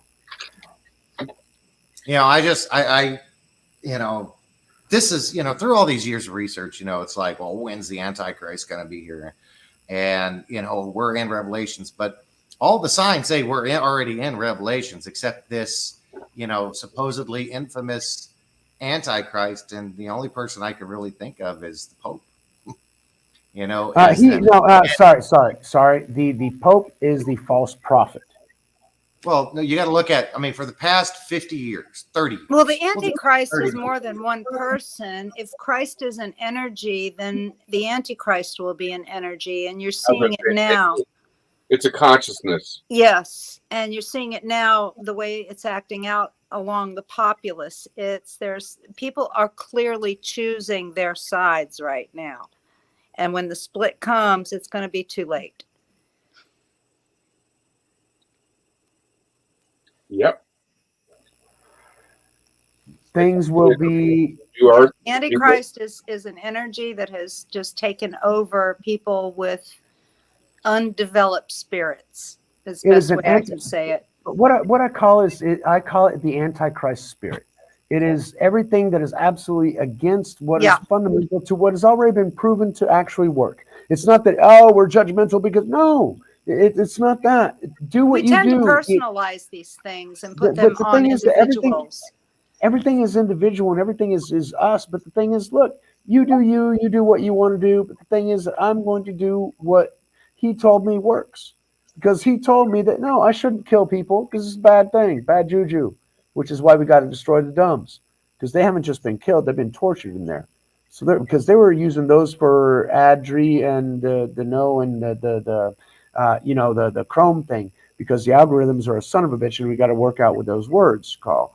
Because the algorithms, the AI isn't perfect, but it does pick up a lot of fucking shit. And there are lots of things that are sensitive to the cabal that don't want to be known.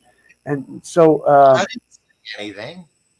No, I didn't use more trigger words than I do. I know I usually do, which is why I got Jacob taken down twice. I gotta apologize to that motherfucker. Poor Jacob, you'll never live that down. I won't, because it was my fault, and I admit it. It was. I run my fucking mouth. Time, so that's enough. I'm no, and the reason that I met Jacob is because I didn't want to take Aaron's channel down, because I understand that Aaron's trying to build his things up, and shout out to Truth Quest because that guy's fucking awesome. But at the same time, those dumbs had to be done because of the amount of energy, negative fucking energy that was put in there. Because remember, we are in a spiritual battle. This is a spiritual war. This is demons that want to conquer humanity at any cost. They will sacrifice their family members, as Sleepy Joe did. They will turn out their own kids, as Katy Perry did. They will sacrifice anything they need to get to that apex, that promise of I'll give you all the millions and you'll have all the influence that you wanted. You've been watching my Telegram, haven't you? I posted as well as many other things. I watch your Telegram because it's the type of things that I think about. That's why you're on my channel, and that's why I watch your Telegram. Because, there's a lot of fucking... hold on. I just got from Patriot Tech. Is NATO about to send nukes to Poland? Holy fuck. All right. That would be another thing. So, I'm on Telegram. I'm on Patriot Fetch. I'm, getting emails from...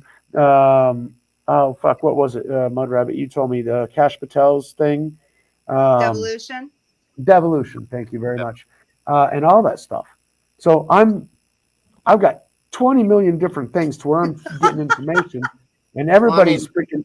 freaking out at me because why do you want to know all this? Because at the end of the day, in reality, all of this is got nothing to do with what goes on in our Okay, national tangent. do you kind of suspect that depending on your awareness of everything, it kind of dictates how your personal life is going to be when all this is over?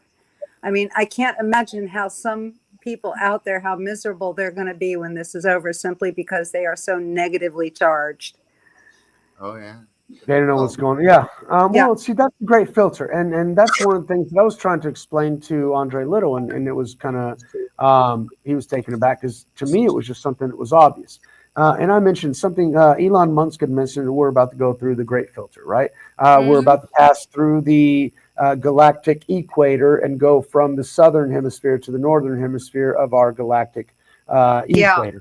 And going toroidal field. That, I think that's where the 10 days of darkness is going to come in, because usually when you go through the galactic equator, it messes with stuff on the planet. Well, what happens is that there are things that can't go into the other dimension. Right. And so that is where we get revelation, because what happens is as the planet reaches that, and those in the third dimension are stuck there and have to bounce back because it will hit that's the split. Follow in.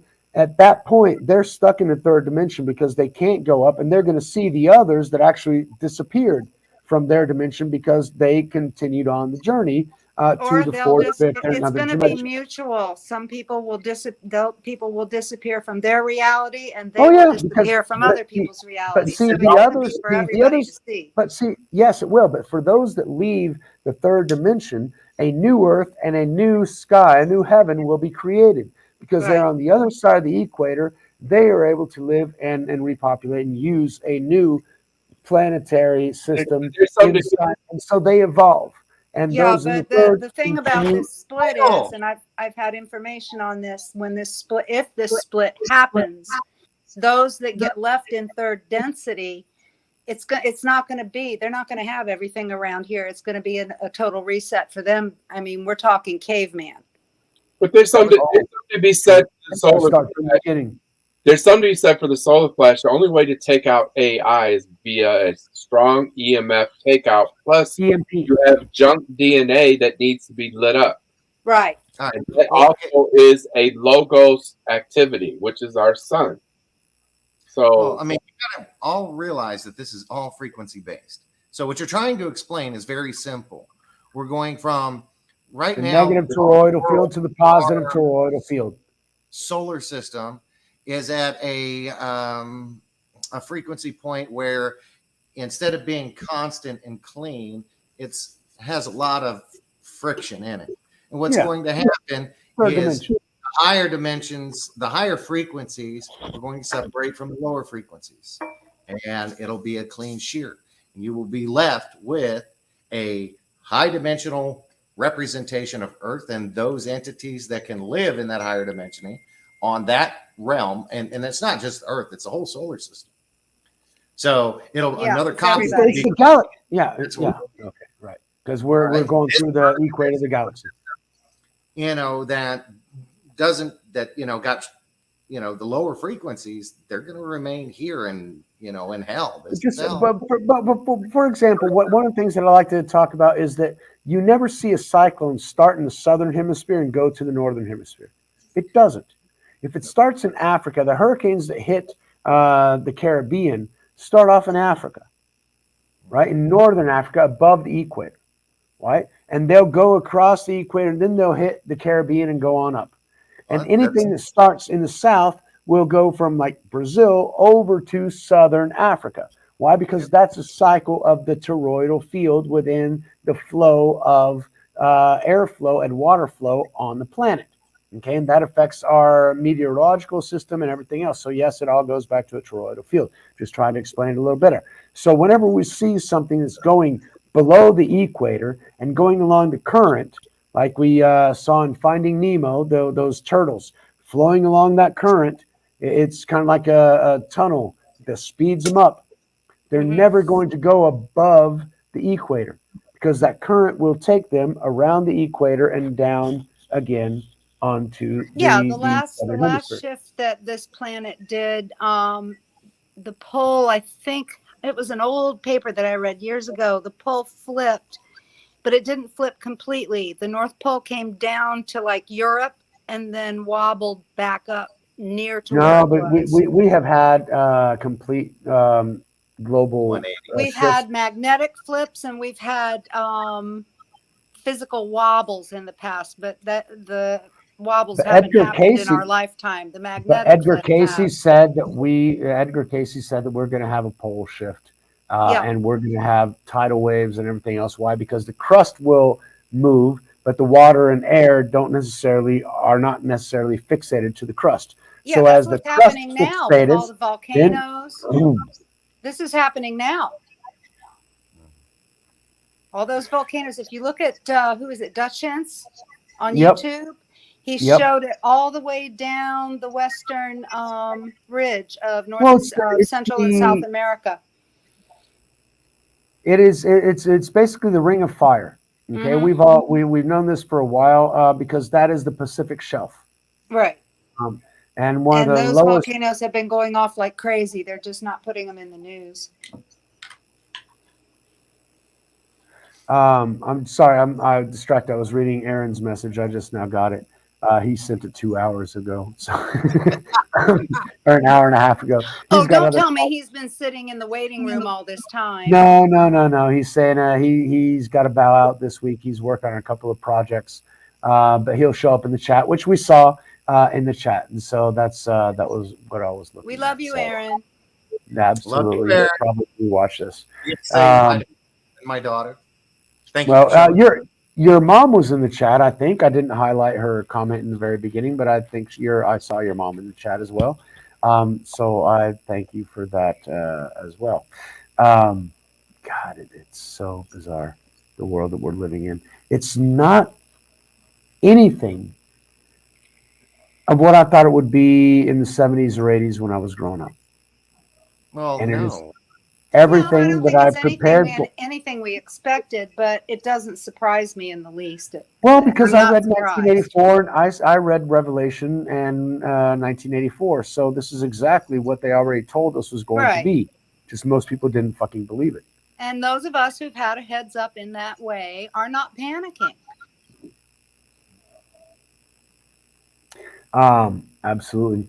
Now, Aaron Fowler, sorry.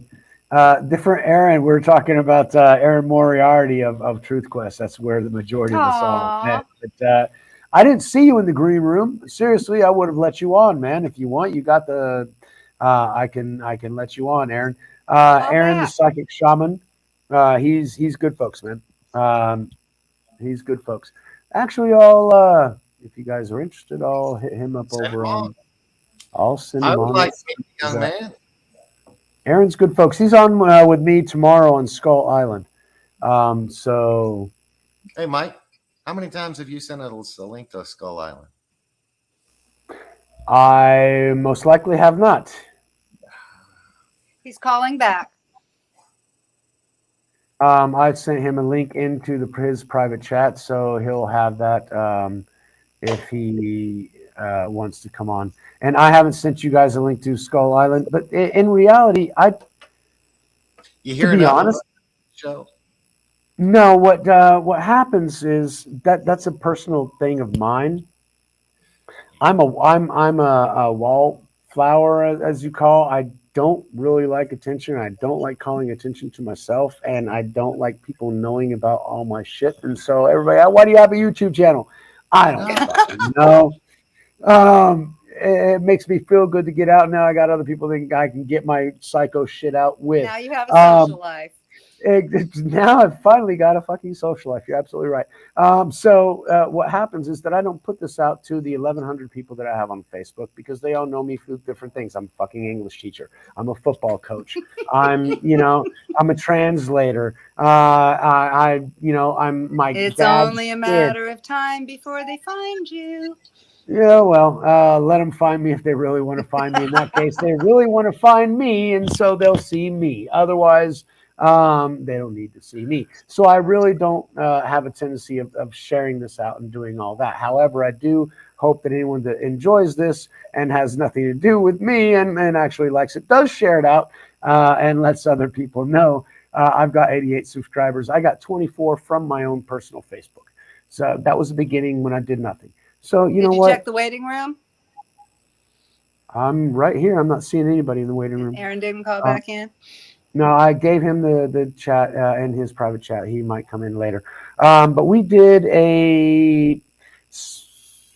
Sacred Awakening was the title of the webinar that we did on Saturday the 19th. And it went well. I had the first hour. We did 6 hours of different people that were presenting their different abilities or skills and ways for people to improve their own lifestyles and that sort of thing. Yoga instructor, light language speaker, and other things. We had Aaron and Leo. Leo is a Knight Templar. He is Merlin. He was also part of the Irish Resistance. So yeah, he's got a full story there. Oh, Aaron! What's in up? the green room. Welcome, Aaron, the psychic shaman. We will see you tomorrow, absolutely, on Skull Island. I'm seeing you right now, bro. How is your van life, my brother? Fucking crazy. I mean, I'm back at home base, which is my daughter's place, but we went up. I picked the worst place because you know what? I had to see my brother. He lives in Morgan County. So I went to Morgan County thinking, okay, I'm gonna go fishing with my brother, and he hooked me up, dude, with some van life shit. He got me like one of those little buddy heaters and some neoprene fucking hip waiter or chest waders for fly fishing. Gave me a fly rod. Gave me a fucking regular rod. Like he gave me some shit to be prepared for because you know we grew up together. We know. Just chilling in nature. Yes, dude. So we went all kinds of places, and now I finally found a map and a navigating system that I can find BLM land to just camp on for free. Because I'm out there, like you guys are talking about, like I don't want to deal with, like we're gonna have to deal with this shit, but I want to be able to. Yeah, and it's all states. If they have BLM land, which is owned by the government, that's the one cool thing about. I shouldn't say it, but it actually is kind of communism or socialism. Yeah, like we can stay on that land for free if we take care of ourselves and we don't die. Or and we you can can't leave any trash. You got to leave it right. if you found it. Right. Be good to your neighbor. Yeah. Right. See, that's the thing. Aaron and Norma, they got a Suburban. Aaron has been building that thing out, ripped out the seats, converted that whole thing into their own little apartment. And it's fucking awesome. Those Suburbans can really do some shit. Yes, they can. I just got all the stuff for my trailer. I bought a trailer a couple of weeks ago, and I'm going to get it insulated and build a little tiny thing. That was your birthday present, wasn't it? To myself, yes. There you go. Hell yeah. So awesome. I've got the rooftop air conditioner, the fan, the air thing that goes on the inside, the gasket, the whole bit is piled up here in my living room, waiting to get it installed. That's awesome. So you're ready to go when you need to. You got a bug out. Well, yeah. Well, I have friends I want to see in other parts of the state. So, and I don't want to put them out by. I know, and then that opens up that way. It doesn't it? Yeah. And you probably went for like the preparation because we know it's all fucked up out there. And when we need to prepare, we prepare. We prep for hurricanes all the time. But you're also thinking, oh my God, this opens up I can go see my friends. And that's what I'm thinking too. Like, holy shit, I'm going to go see like one of my main supporters that watches me on my channel. We're here for Mike. I'm here for Mike. Carl, you're a fucking badass. So are you. Yes, all of you are badass. Everything I hear from Carl, like, I'm like, fucking Carl, like, keeps it. He's like the devil's advocate all the time. And me and fucking Mike, when we get on our podcast, we all play the devil's advocate. So it's like hard. We're like competing for devil's advocate. I'm never the devil. I'm never the devil's advocate, my friend. Yes, he is. Yes, he is. He is. Okay, we know him. Because if you were not intelligent, you wouldn't. And you know what? Mike. What Mike does is very intelligent. He has a way of fucking getting across to people and showing them, like, hey, look at. I mean, I know you look at this, but let's look at this. And that's what I love about Mike. We love him too. I've lived in 3 different countries. I've visited 4 different continents, and I've worked in dozens of countries. You have to get used. You have to get used to different perspectives and different ways of seeing things. Actually, I did all those things in my first 25 years. Okay. I just want to make some fucking. My last 25 years, I've focused on doing shit all English translation and football and raising my kids. My first 25 years with my dad, that's where I changed the world. I just was that was gone. I was making some fucking French toast on this fucking rated G show. Some fucking French toast. I love it. I love it, bro. Yeah. This is a fucking G-rated show. I'm sorry. Children aren't allowed on my show because I don't want the fucking YouTube censors. But I mean, nobody does. But what are we gonna do, dude? What are we gonna do? Well, see, like, I keep started talking out about what you're talking about, bro. You're fucking doing great. Keep it going. I started out on Rumble, right? And I didn't get much traction because YouTube cut all my fucking channels. And so all my news I ended up looking for, and the majority of them went on to Rumble, which is stable. I went on to BitShooter as well. I love Rumble though. Rumble's a good concept. It's awesome. It's I just wish they had the chat. It's getting I better know. anyway. The chat and the fact that I can have the app open instead of having it open up Chrome in order to do it. Well, Foxhole I think has the chat. I just can't get the it Foxhole, on my pad.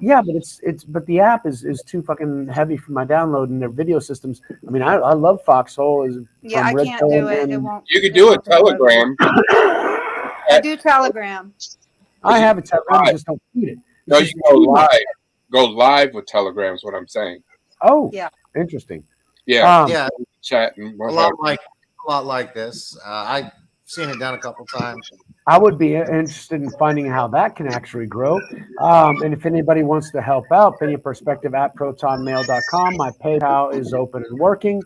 Aaron proved that a couple of weeks ago because we had some people go to the webinar, which is a paid event, and I used the PayPal for that. So Aaron helped me prove that thing works, as well as I had some birthday presents and that sort of thing. Ariel sent me some stuff, so I know that my PayPal is working. Anybody wants to use it, that's always there.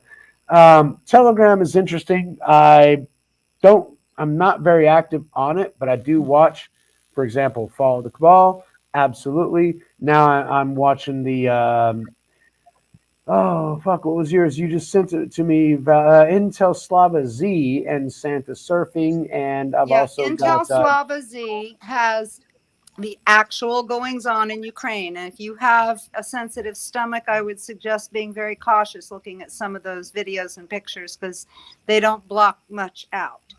But they show you exactly.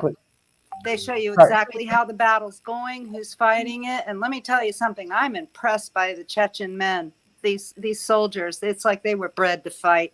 These guys go in there, they laugh, they yell, they hoot, they holler like they're playing a game, and then they wipe out the Nazis. So it's interesting to watch. They're showing you absolutely everything on there, so that when you see that and then you watch your MSM, you see how the MSM is lying to you. Are they using Starlink as their I don't know what they're using, but these are there's an English speaking reporter stationed with them on the battlefield, and the rest is in Russian, but they give you the translation at the bottom. Starlink I heard was almost complete. Yeah, I don't know what they're using to get it through, but they're not being censored in the least on Telegram. Well, Starlink is actually Elon Musk opened it up so that Ukraine could have access to the internet because they were blocked by both. And Marf is talking about a lack of Russian information because the Russian sources are going back to the Russian internal internet, their own LAN, their national LAN. Why? Because everybody's unlinking from the internet. Well, the people over there in the eastern part of Ukraine are ethnic Russians, and they've always been loyal to Russia. It's not, they always wanted to return to Russia. It's the Azov and the Nazis that don't want them to return, that are using all these areas for their biological weapons. Well, Russia was created basically from Ukraine and Moscow. I mean, I was looking up the history of all that to try to figure out how far this shit went back, and I went to the point to where lots of fucking rabbit holes. And I went back to the point to where Russia was founded in Kiev and Moscow. So it's like they are part of the motherland.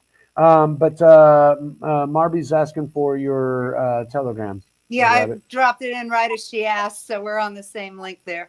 All right, that works. That works. And yeah, Carl's called for ball. Hey, we're talking about Telegram, so might as well. Hey, Tina Forte is running against AOC in New York's 14th district. Yay! I hope she wins. AOC is a feckless cunt. She's beautiful.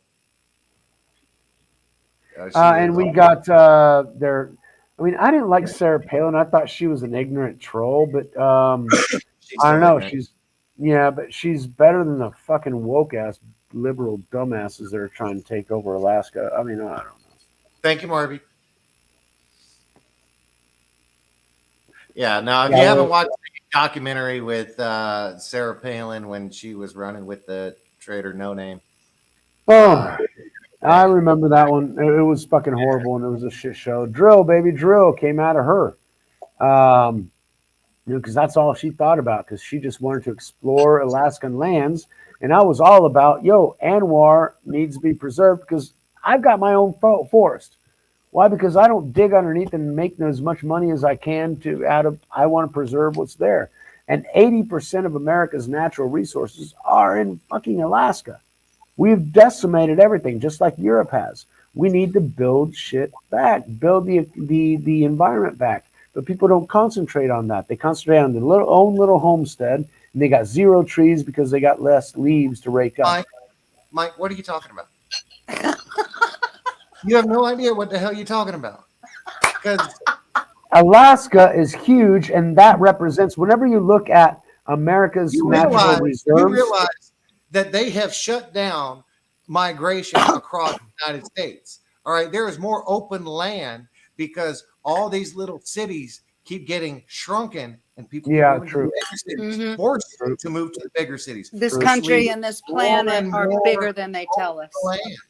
And it's all corporation and government controlled, and foreign nations own all this land. No, bankers also have that plan to where we'll only be allowed to be in certain areas. This thought that we've devastated our land is bullshit. It's all wild countryside out there, and it's much bigger than we're told. The planet is much bigger than we're told. Yeah, just there's 32,000. We've got more than enough resources. Plane is, or how big? That's the next thing. We're talking about a lack of resources by 2030. No, we're not going to have a lack of resources. That's the fear porn.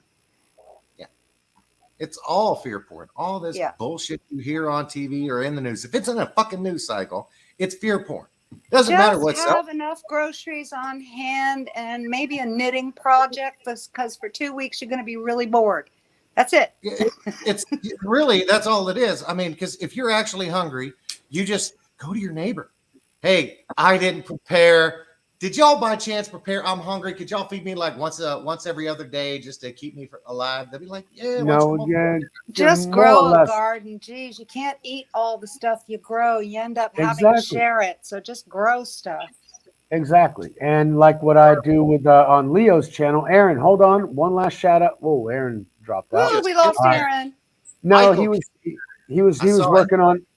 He was working on his van and everything else, and he's still there. So he was giving me the peace out. I got that because I was also doing a shout out to Leo, who I'm also on Skull Island tomorrow, to where I've got the idea of putting the tilapia pool in there, as well as the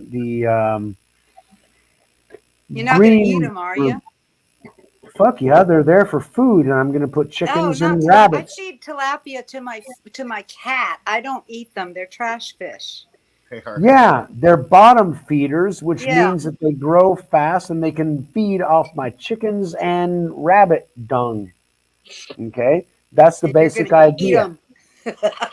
When you need to survive, it's a good thing to eat. It's like having catfish. Catfish are cleaner. Here's what I suggest. Get your book, hold on. Let's see. Well, actually, that's the whole thing. Leo has 3 books on this, and that's one of the books that I was following. All right, get you this book right here. Let's see if you guys can see this. Forager's Guide to Wild Foods. It teaches you what plants that grow in your backyard are edible or medicinal in North America. And they give you wonderful pictures to identify them, where they grow, all this fun stuff. So make it available on your Amazon. Quit interrupting me. So you can go in your backyard. So you can go in your backyard, find a picture of a grass or something and a flower, identify it, and then just eat it. Speaking of grass, did you still want this lemongrass root, Carl? Yeah. Well, yeah. Well, send me your address. I already did. I can send it to you. I didn't again. get it. Well, you told me I told you when you get the root ready. It's ready. But anyway, so you got mushrooming without fear. Just get it. They're inexpensive. But and there's lots of mushrooms. Just go out to a cow pasture. You'll find a few of them. Oh, yeah, right. Just got to look for the purple ring. In fourth density before you realize it. Oh, man, I was seeing spirits. I knew what spirit people were in before I even saw them. Yeah, that's a whole nother trip that we ain't going to get into. Oh, yeah. But yeah, the purple ring tea. Whoo, life changer. Aaron. It tastes great. They grow almost everywhere. The root is good, the flower is good, and the leaves are good. So you can have a salad, a tea, and a dessert all in one plant. Which plant was that? Dandelion. Dandelion. You can also eat hibiscus. Well, I've got hibiscus. Can I take the leaves of hibiscus or not? No, the flowers. I make tea. I make tinctures, and you can put them in salads. Oh, no. I have 3 hibiscus here, but they haven't flowered ever since my palm trees grew so big they don't give enough sun. They have to have a lot of sun in order to flower. They haven't flowered. The more you pick them, the more flowers you get. I was told dandelion was brought over here by a woman from Germany or something like that, and the statement was that she would never go hungry again. Never go hungry. That would be interesting. Because they don't go big enough in Florida to eat. I used to pull them out of my yard because they were weeds. Down here they're weeds in the tropics because they don't get any bigger than 6 inches across. But up in Canada, dang, we used to get them in the leaves in the grocery store here, and the leaves are huge.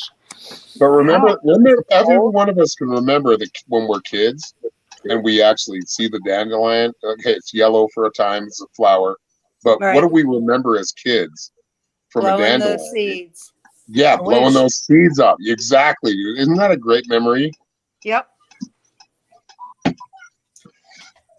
I pulled one the other day. My wife wanted to blow it. Oh, save the seeds. I got to grow those inside. Yep. Or blow them out and let them spread. See, I used to blow because it was fun. Just blowing on them and watching them fly. And it was, but that's something we'll see, like kind of like bugs on the windshield. I remember bugs were a problem on the windshield. I mean, I'd be traveling. I traveled. We have love bugs down here. I traveled from Oklahoma to Mexico City. That's a 3-day trip, and we did that 2 or 3 times a year. So I traveled a lot, and we traveled up to Chicago and New York and out to Colorado and everything else. So yeah, I did lots of road travel, and bugs on the windshield was a big thing. I don't see them anymore. You don't get birds too.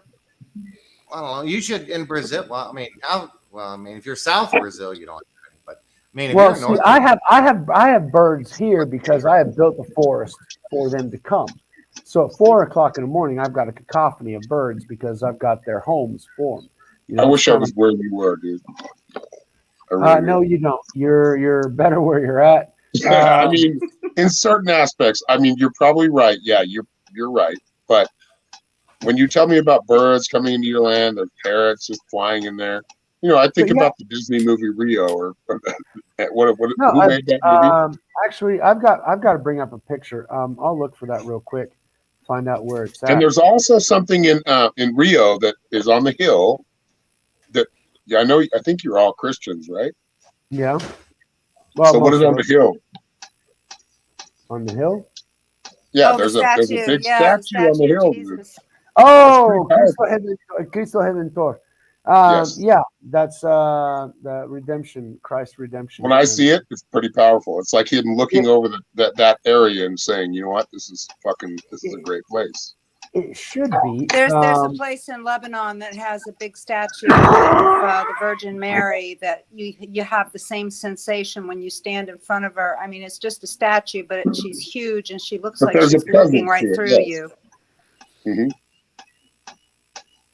Yep, I'm looking for my Jakku because it's been at least 6 months to 6 months since I've seen my Jakku that used to eat my dog food and actually sit right here in what used to be I guess an external picnic area or whatever. And they came in. It was two of them, and then one of them disappeared a year and a half ago, and 6 months ago I haven't seen my other Jakku, and so I'm looking for that picture. I wanted to be able to show it to Aaron, but I guess I'll look for it and save it for tomorrow's. I'll show you on Skull Island. Then There you I'll go. put why? Because if you build it, they will come. The problem is that people don't build it. They don't want the trees. Right. They want somebody else to build it for them. They want to have their own little cubicle with their own necessities and everything brought to them, and they don't have to worry about anything. I actually prevented. I had the patience. I had to fight with people not to build shit on the land that I wanted trees to grow. Why? Yeah. Because my privacy is because I've been fighting for 20 fucking years to make sure that those trees are there. And because of those trees, and I actually have grass, which I'm saving for a pool, but in 20 years, I haven't built the pool, so it's probably not going to be there. So everybody calls it Michael's grass, right? Because it's just like the front yard that we have in the U.S., but here in my backyard. But the birds love that because it seems like a meadow. And so they come out and in the morning, they're picking out the worms or whatever. And I've got an owl that comes every once in a while and hoots on one of my tall So you palm trees. built a meadow in the jungle, dude. That's a pretty big feat, dude. To build a meadow in the jungle. I'm sure there are. I've never been to the jungle, but every time I see the jungle, my perception is thick. It's not a jungle, but it's a forest. And I still need to put up that video, and I want to put up because of you, Because the meadow matters, dude. Meadow, green meadows matter, dude. That's what I'm saying. Yeah, it's an area of sun to where they can be at peace. But I have a 15-minute video of me showing where the 5 trees that I planted last week, I put them, and that construction thing of the drainage that I'm doing for the thing in the back. You wanted to see that. I made that video. Yes. I haven't published it yet, but I made it, and I want to publish it. I'm excited to see it, man. I haven't published it yet because I'm still trying to put together the intro for my channel. Because Q News isn't necessarily that; it's all of us. But my intro, I want to be able to do for the things that I do, just me on my channel, and that short shit. And so I haven't done it because I haven't finished the intro. But yeah, I want to put that up and show you. You said you wanted to see it, and so I did my garden video, which everybody fucking loved because you said you wanted to see it. And I ended up doing it. So, yeah, Aaron, you are an inspiration. Thank you very much. Thank you, brother. So are you. Tell me to do more stuff, and I'll make more stuff. Absolutely. What it's talking about is growing or having our own beehive. And there's I need to do that here. I've got enough flowers for it. Yeah. They have I saw this guy on in fact, I have to look it up, look the link up again, but he made beehives out of big plastic jugs. And anyway, he teaches how the beehives migrate from top to bottom. And it's that way. So as they migrate, they leave the honey in the top, they leave the larva in the bottom. And I've got a pomegranate jug out in the yard, hoping that the next swarm I'll get a couple. Well, it may help to buy the comb itself and cut a little piece of it off, put it up in there, sprinkle a little bit of honey. Yeah, I started it with some beeswax and just waiting for them to find it. My yard has been loaded with bees this spring. So I put the jug in a right place for them. It's in the shade. It's away from wherever there's a possibility of rain. It's protected by a huge hibiscus plant. So hopefully they'll find the jug, and if they do, I'll have a little hive. That would be interesting. I'm probably gonna have. I want to start bees here, but I've seen some European bees around me, and it's good. But I also saw for a long time, and actually had 2 beehives. The fire department actually had to get rid of one. I wasn't here. My wife called them in because it was problematic. They don't produce honey, but they do sting, and they're bothers. No, these are honeybees. I've got. That's what I would like. Now I just planted 2 of my avocado trees. I've got another avocado tree, but it's Brazilian avocados. I got 5 of those, and they're falling all over the place. But they're not the Mexican avocado, that little purple skinned one that you guys know. I planted 2 of those, and so and another nut tree. And so I want to put a beehive up there to make sure that all my trees, because I got fruit trees like a motherfucker, but they're not producing any fruit. You only need a small hive, and you really don't want a big one if you have pets and kids around. They only grow as big as the container you give them.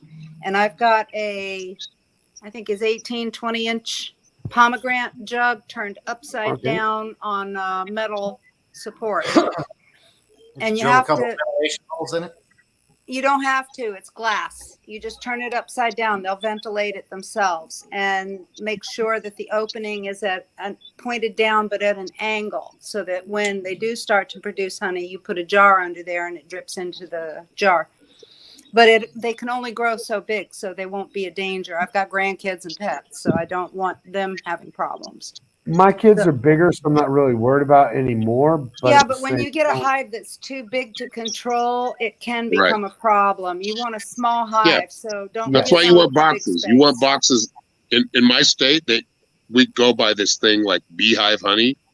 I live in Utah, so it's a big deal here. Like to trap honey. Yeah, I'm in Florida. The orange blossom honey is a big deal here. Yeah, oranges. Yep. And that's what it is. It's controlling those hives and being able to recognize. And I'm not here. I'm just, from what I've seen, I'm going to give you what I've seen. Being able to recognize when it gets out of control or not. And I think the boxes actually help. Yeah. The best time to plant a tree is 20 years ago. I did. And that's why I have my forest, because it's patience, it's time. But the fact is that I've got over 20 fruit trees, and I've got very little fruit to show for it. And so I need. Do you have manchinians down there? Why? What? Why is that? I don't know. For example, I've got a mango tree that I planted from the seed itself. Yeah. Now it's about 4 foot tall, and it's huge, and it's about 1.5 years old. But people tell me that it'll grow fruit in like 3 or 4 years. Well, wait. But it tells me that nobody's at. What level are you at above sea level? That's exactly the thing. People tell me that mangoes don't grow where I'm at. Exactly. They will not grow on a mountaintop. They don't grow above 900 feet. Well, they grow, and they grow huge, but they don't produce fruit, because we had them on our property at Mountaintop down in Virgin Islands, and they did not produce fruit. But I'm at sea level. If you're at sea level, you'll get fruit. But if you're like above the dew line, which is 900 feet, you won't get fruit. Well, see, that's the thing. They tell me, people around here tell me that it won't give me, but what you're telling me is that I'm about 20 meters above sea level, and with my property probably about 50, 60 meters above sea level. So it should technically, from what you're telling me. And I planted it. Yes, it's new, and I'm hoping. You know what you can grow is coffee, dude. Well, the coffee doesn't really grow as well here. I do have a coffee. I did plant a coffee plant. I grew coffee. It grows well here. But the coffee itself isn't as robust as what I'm used to in the high mountains that you get from Colombia. Right, the higher elevations. Yeah. So it's a different type of bean, and that's why I kind of stopped. You got that sweeter bean down there by the ocean. But it's not as good. And so there are certain fruits that will or will not grow, and there's stuff that I'm waiting that I'll have to be like 75 before they start producing fruit, if they do, to see if my experiment works. So my entire reality has been one big fucking experiment to see if the you're doing permaculture. You're thinking for the future. Do manchineels grow down there? Do what? Do manchineal trees grow down there? I don't know what a manchineal tree is. Good. Because those are poisonous. Those are the ones the Seminole Indians used to tie their victims to poison them. We've got them here in Florida, and you always have to have a sign somewhere in a state park telling people don't even touch this tree. What's the name of the tree? It's So it's an called invasive tree. Manchineal. It's Manchineel. Because my grandmother used to make shampoo out of manzanillo, which That's is different, I think. okay. Hopefully, Isn't that a 'cause bush? it's a bush, and it's good for making your hair blonde. Because I was No, blonde. Manchineal is a big tree like a sunburn tree. It actually looks like Okay. a sunburn tree and peels like a sunburn tree, but I don't even know what a sunburn tree is. It's I know. a Look at tree. she's coming out with a fence shit. No, it's got leaves like smaller leaves than a mango tree, and the bark peels, and it always looks like it's sunburned. Okay, well, for that we have one here in Brazil, and that's great for wood because the termites don't eat it. It's called angelito. Yeah, Hey, do you have one of them? Do you have one of them hanging trees down there? What the fuck is a hanging tree? I got lots of trees, but I prefer not to hang them. I gut them and cut them up. What's a hanging tree? It's a lynching. It's a lynching there tree. You go. Exactly. But I don't want to lynch. I just gut them and chop them into pieces and bury them as fertilizer. I feed them to the dogs. I reintroduce them into nature and make sure that my trees have enough to feed off of. And yes, I feed them to the dogs, but I would need bigger dogs than my honey. Mel, when my youngest son saw my blonde little among all the puppies, he said, "Oh, she looks like Honey, so let's call her Honey."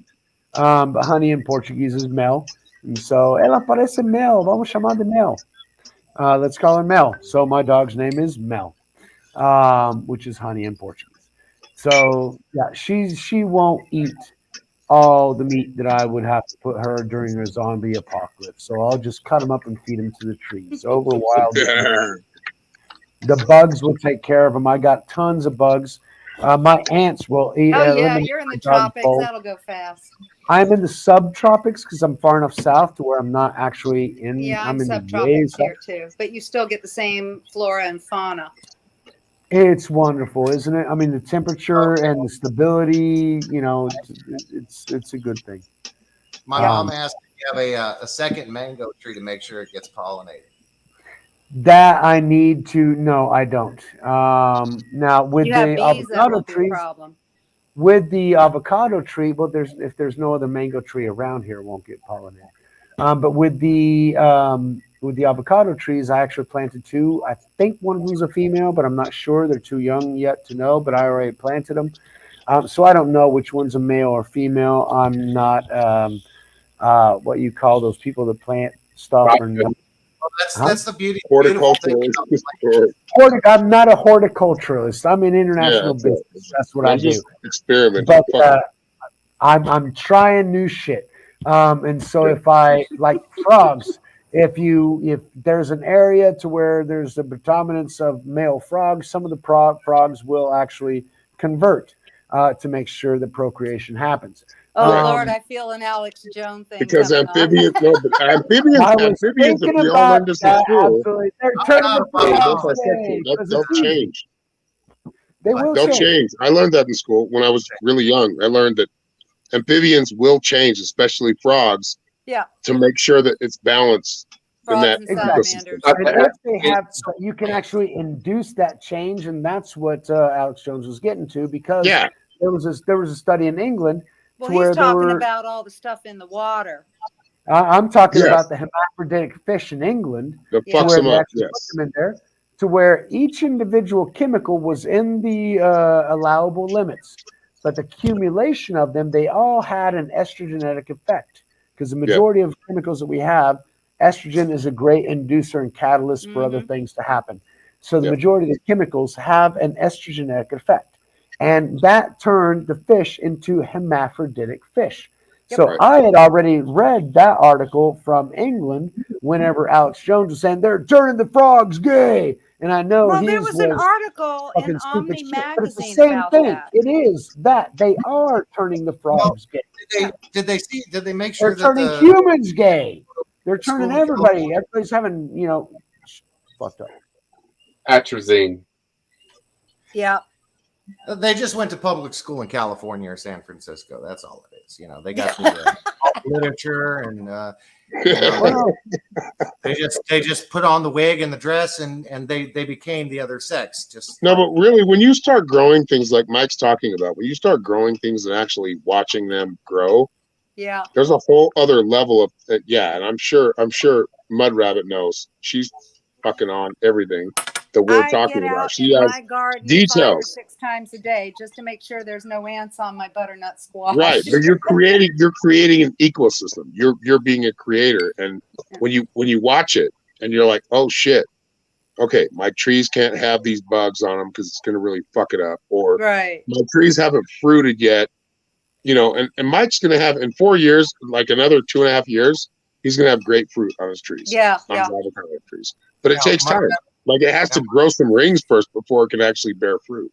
Yeah, well, I've got a couple of ingas that I'm hoping will give me fruit, and I've also got a graviola, which the leaves, tea from the leaves, is supposed to help you with cancer, and the fruit itself doesn't taste great, but it's supposed to help with cancer as well. And so I've got that tree growing. It's been there for 3 years. Hopefully someday it'll give me some kind of fucking fruit. But I've also got other leaves that you can actually eat the leaves and get protein and other nutrients like meat from the leaves itself. So I've got that vine growing. I've got another red vine that both those Junior's moms gave me. I can't grow apricots here. They would be good, but I can't. They need cold. They need cold. They need cold like apples do. Well, I'm just bringing it up. I love blueberries, but you can't have blueberries in tropical or cold again. Yep. Yeah. I planted blueberries, but none. What do you think about? Are you raising chickens or any like livestock? Not yet, but I want to because Leo's plan is fantastic. Chickens and rabbits are my primary thing, and tilapia. Yep. Now, Carl told me that tilapia doesn't work because they're bottom feeders and they're bad. Yeah. Tilapia works if you're growing vegetables with it. If you're learning to like grow the vegetables but with the whole tilapia, thing. the nitrogen. The entire idea of the project was to have a greenhouse to where I've got the lettuce, the cabbage, and the tomatoes, the carrots, and the potatoes that I need growing hydroponically with enough nutrients and fertilizer. The fertilizer will come from the chicken and the mud and the rabbit shit that ends up going down. The tilapia can eat that as well as the duck. I need to find a duckweed that Leo mentioned. And so they can all feed off of that, and whatever they have gets shipped or sucked into what would be the hydroponic reality of my greenhouse. So there's a few beautiful videos on YouTube of people who have done that. Aquaponics. It's called aquaponics. There was $100 that I had to buy, and I could have bought this project 15 years ago, but I'm trying to figure it out on my own. So if it helps all of y'all, I'll be very happy. And I was going to answer someone's question. I just got it online. I actually Amazoned it. As far what as is it? Just apricot seed. I also had a local co-op that had it. So hopefully it has a B17, supposed to be cancer fighting kind of thing, along with dandelion root. Well, the best would be actually to plant one, have some apricots, and grab the seeds from what they give you. Because if they don't allow it. That's the thing. The industrialization makes our life easier. Because working a garden isn't fucking easy. I try and grow a garden here, and I got more weeds than potatoes. So I can't tell what. Some of those weeds are edible. Learn to identify them. That's half the problem. It's like research. It requires work, time. Exactly. Yep. And people don't want to do that. Failing and succeeding. I can just give you my money and you'll give me the answer. And you have to want to do it. Come on now. You have to let it. Really. I don't want to learn everything. I'm a DJ. I'll DJ your party. You give me some of those weeds you got growing in your backyard. That's right. And let's just do a nice little. That's the true definition of anarchy, though. It's called barter. Supporting each other. Barter. It's bartering. Yep. It's the way where I lived in North Carolina. A lot of people do barter, and I did barter. You know, I'll help you with your roof. You give me have our different talents for the next 3 weeks. We all have our different talents, and all those talents are going to be needed. People are going to need things I can provide. People are going to need things you can provide, and we don't provide the same things. That's right. The Aboriginal. Thank God we don't have the same thing all the time. Right. What it's going to do is going to put people back in touch with each other, and it's going to reinforce the community, because somebody's going to need a sweater and I'm going to be the only one that can knit it, and they're going to need something, you know, I'm going to need something from them that only they can do. That's right. Humanity has to evolve for that to happen. They want a centralized source for all those things that you just mentioned. Yeah, they want to take them all over, so you can't use them. Well, they can't collect any taxes on it. They can't put a middleman in there. Where I lived in Hendersonville, there was a lot of people that would come into the shop that, you know, just didn't have the kind of money that would require for me to make something for them. And they would barter. I had one girl that came in and bartered massages with me. I got 5 really awesome hour-long massages from her for a poncho I knitted for her daughter.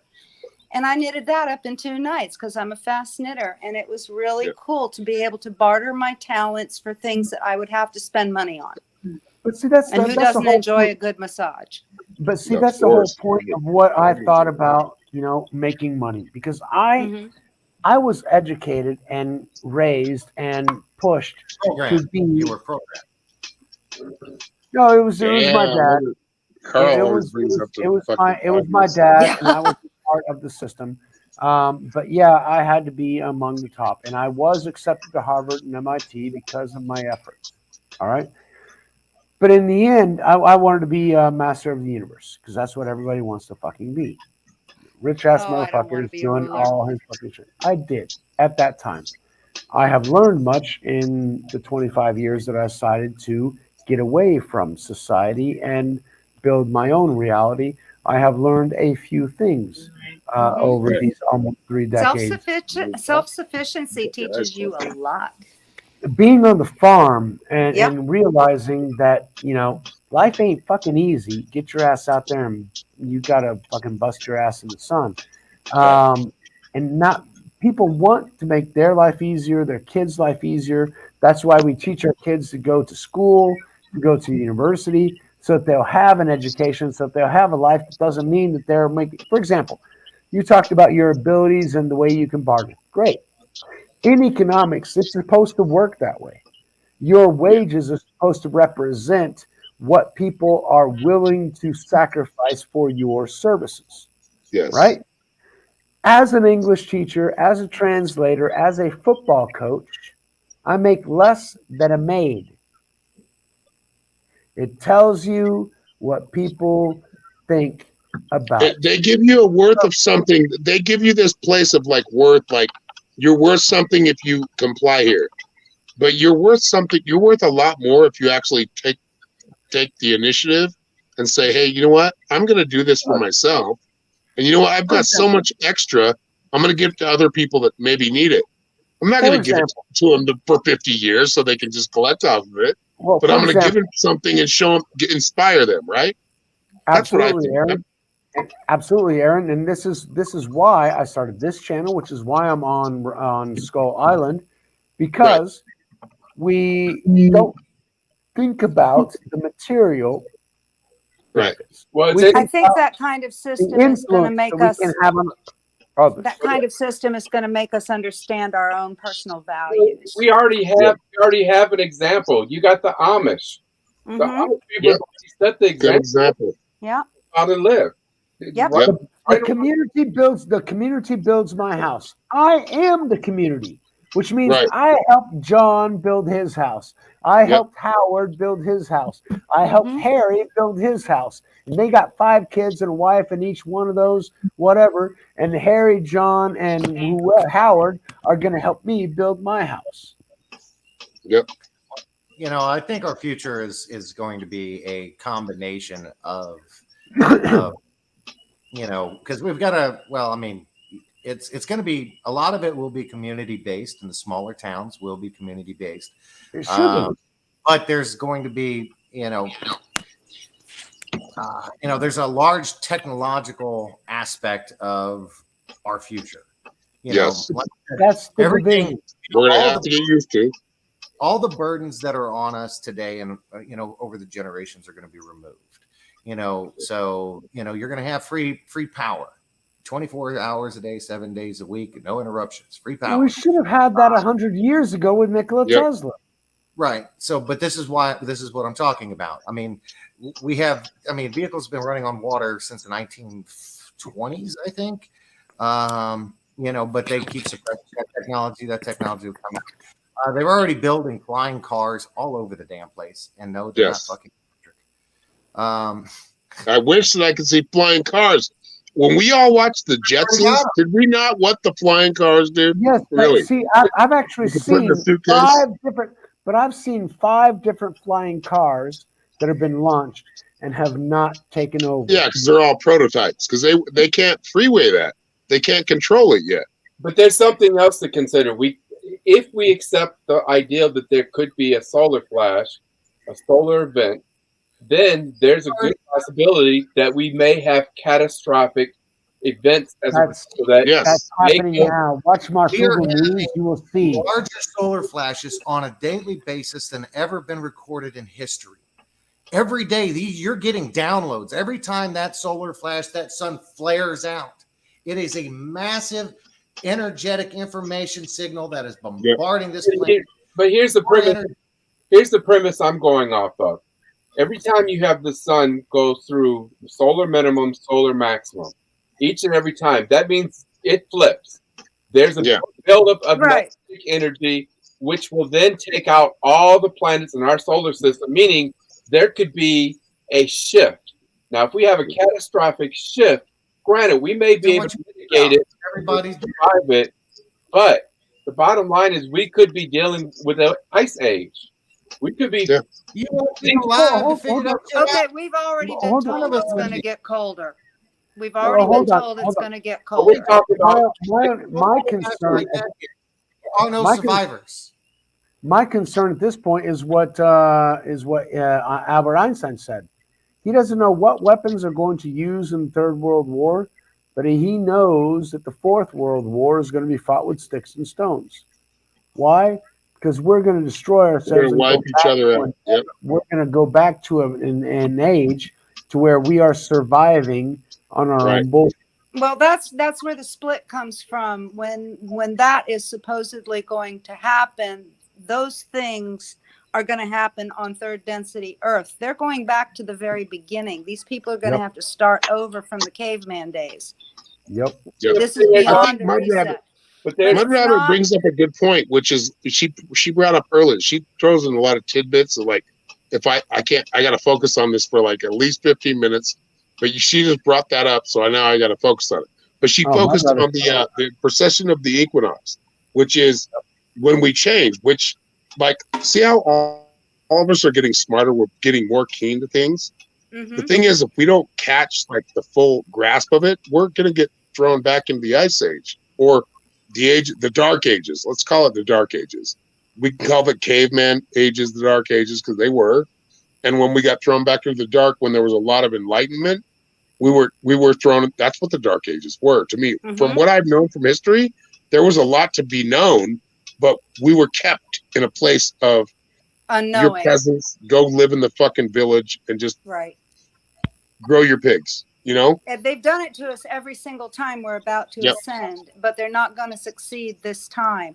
But not everybody's going to be left in the sticks and stones world. A lot of people are going to either ascend to STO or STS, heaven or hell, however you want to put it. But it's going to be totally different from what we've experienced so far.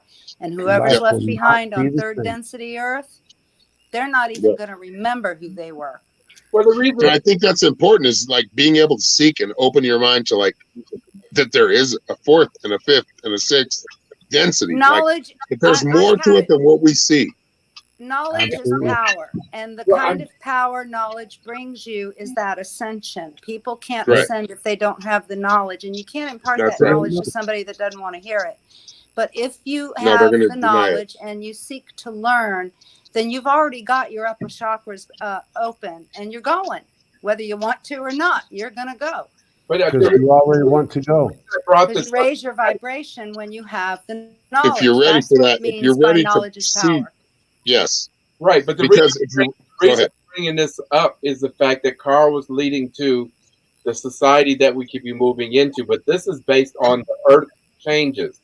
Right. Yes. I'm saying, Actually, this is dimensional what does changes. that look like? What does Earth look like? Are we going to be in a, you know, Depends on what resonance you're in. Dimensions. Yeah, if you're The Earth you have, vibrating at a different higher dimensions. rate, you're not going to be after. stuck in that old sticks and stones world I because get density is consciousness, but dimension is time and place. Physicality changes. So you're also saying that we're going to go into new Earth, new density, new Earth, and we're going to have But Maybe that's maybe you exactly will. what Revelation. That's exactly what Revelation told us. There will be created a new heaven and a new earth. That is for those with an upper dimension and an upper comprehension that are right. going to be able to transcend the great filter that Elon Musk told us about, that Right. many others have written about for a very long time because they know it's fucking coming. So whenever you're talking about like the Mayans talking about the great wheel, if they keep repeating the same cycle, they're going to go on and start from the beginning in the next great wheel. It's going to Well, be the cycles are 25,000 years. 309,000 years long, too. Exactly. 25,000 years of you living, starting off in the Stone Ages and trying to build up, or simply going, all right, we're ready for the next world. All right, And so we I go got on. And so my big concern with what the Mayans talked about is whether or not humanity itself would choose one or the other. And now my great revelation is the humanity will choose individually. Yep. They're choosing right now. You see it Some happening. will go, Red rabbits. some will not. Right now. And we are in the middle of this. This is not going to be something We're that happens choosing. overnight. We're This choosing. is something gradual. all right. So can I? Well, Can I throw you know what? something out? We can watch TV to make. Hold on. Go ahead, Aaron. Carl, No. go ahead. You haven't talked in a while. All right. So look, if Aaron and I are used to this. say Angel's right, there's a solar flash, all electricity gets wiped out. Beautiful. Okay, all living organisms survive, so great. All right, we all live. All right, we're back in the Stone Ages. Thing is what that does is it removes the cabal. It removes the Satanistic control over our societies. So we wouldn't be without power for very long because we have knowledge of the toroidal field. We have knowledge of the free energy. It's in ancient buildings. It's in ancient structures all over this planet. We wouldn't be in. That's a great concept, bro. That's a good way to look at things too, because you know what? There would be somebody smart left over. Somebody smart that could engineer some things would be left over, right? but I'm talking about the potential of a ice age. Can you figure it out? See, my main thing was, how do I survive the apocalypse? And so I always wanted to be somebody that will be. You're surviving it right now, bro. Well, my focus on creating on my entire creation was I want to be somebody that will be accepted into the bunker.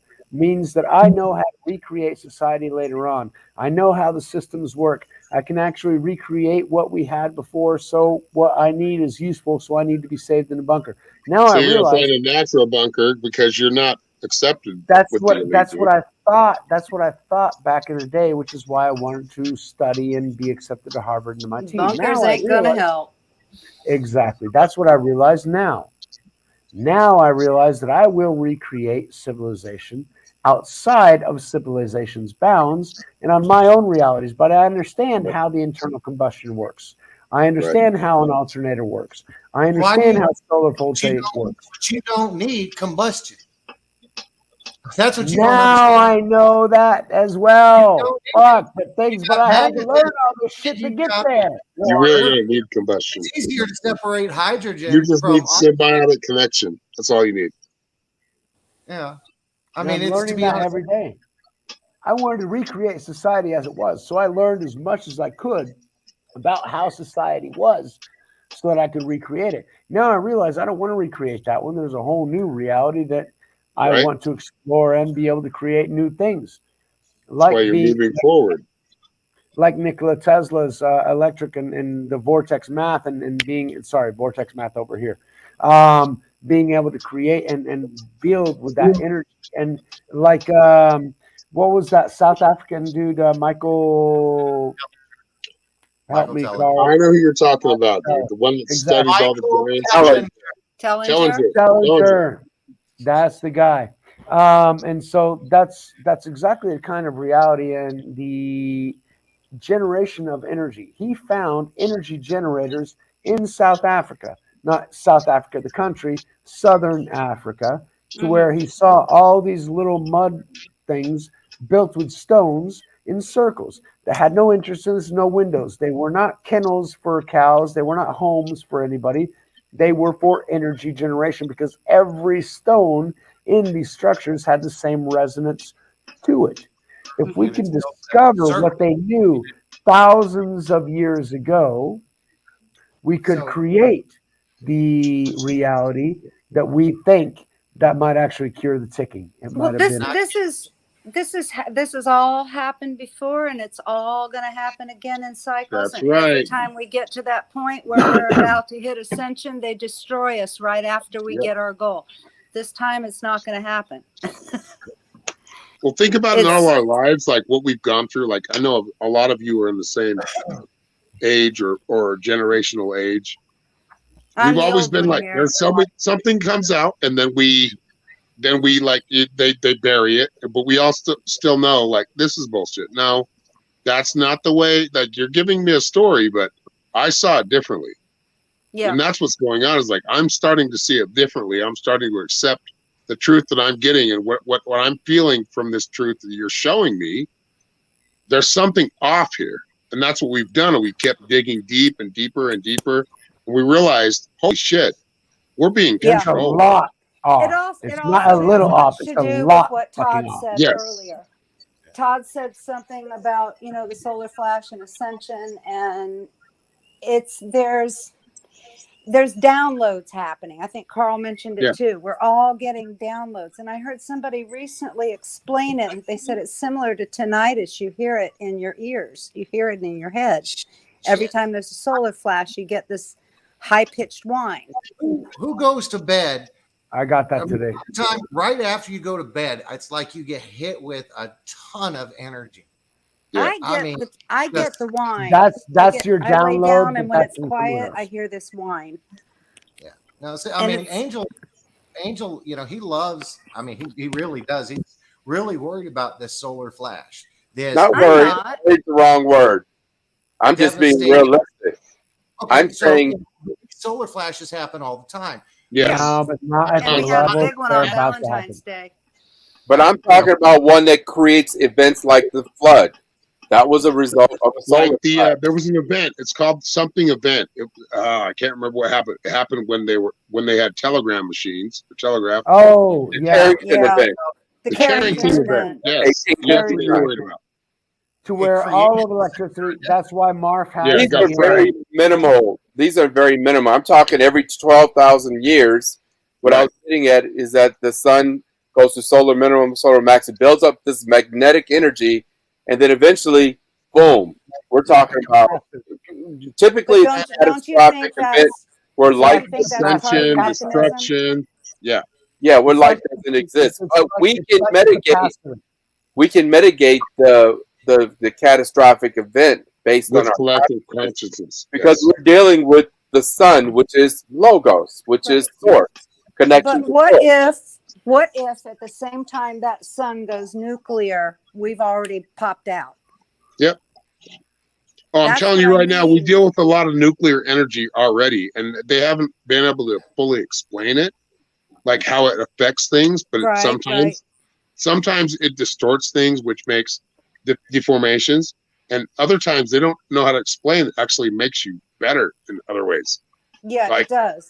Yeah. But one thing is clear to me is that a lot of people are talking about this event. I don't think any of us really have a full conception of what's really going to happen. We can't work that out. We're all surmising. No, we can't know. For a big catastrophic event, no, none of us have dealt with like a really huge one. But we do have an inkling inside of us to know that something's going to take place. Right. I mean, we've been given. They've already told us what the possibilities are. Okay, solar flash is one, asteroids another, aliens is another. And none of them have happened. Nuclear standoff, nuclear threat, nuclear dirty bomb going somewhere off. You know what I try to think when they do that nuclear standoff shit is like, what would you do with the button, dude? Like really, if you had nobody wants to hurt themselves, dude, especially elites. They don't want to do something that's going to come back and hurt them. They think this shit through. They game plan it. Oh, wait a minute.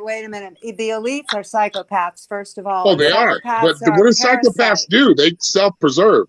They're a parasite, and a parasite never knows it's killing its host.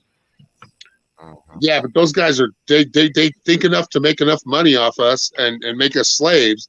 You don't think they've game planned that? And this is just a question, my own opinion. So it doesn't mean anything unless you feel something from it. But it's why would I fucking hurt myself if I was in a position of power?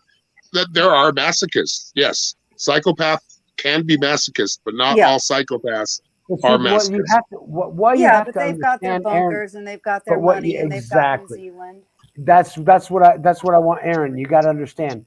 They don't think that they're going to be hurting themselves. They're going to be hurting everybody else. They are immune. Which means they're stupid because they don't realize like it hurts underground too eventually. But the entire so which means they're fucking dumb. Aaron, they are inbred. Hold on, I'm still listening. Go ahead.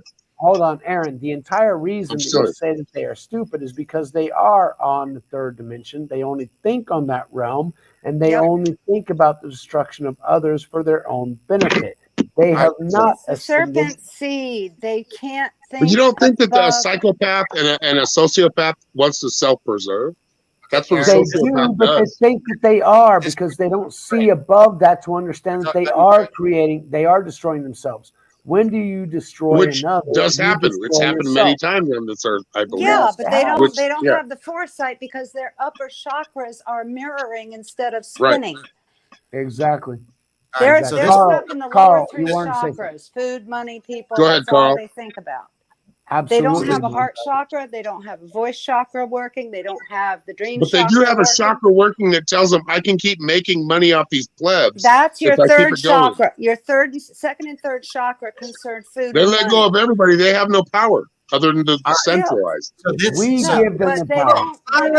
Silence. Okay, I'm going to shut up. I'm not doing anything. They don't have the capacity to suss anything out that belongs in the upper centers. They don't have the ability. Right.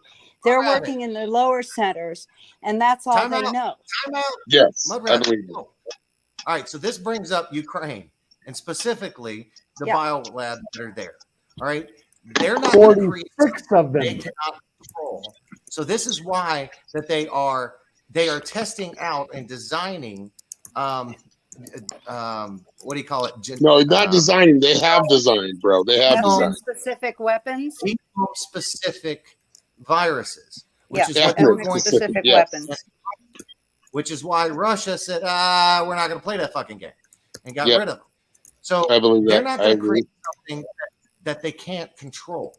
All right? They are a different elite or a different species than the rest of humanity. They have no problem killing others. But if you could do it with only the mind and the mind control, wouldn't you just do that? Like, wouldn't it be easier to just mind control everybody and like send it on the airwaves with all this danger is coming to you? That's what the metaverse is for.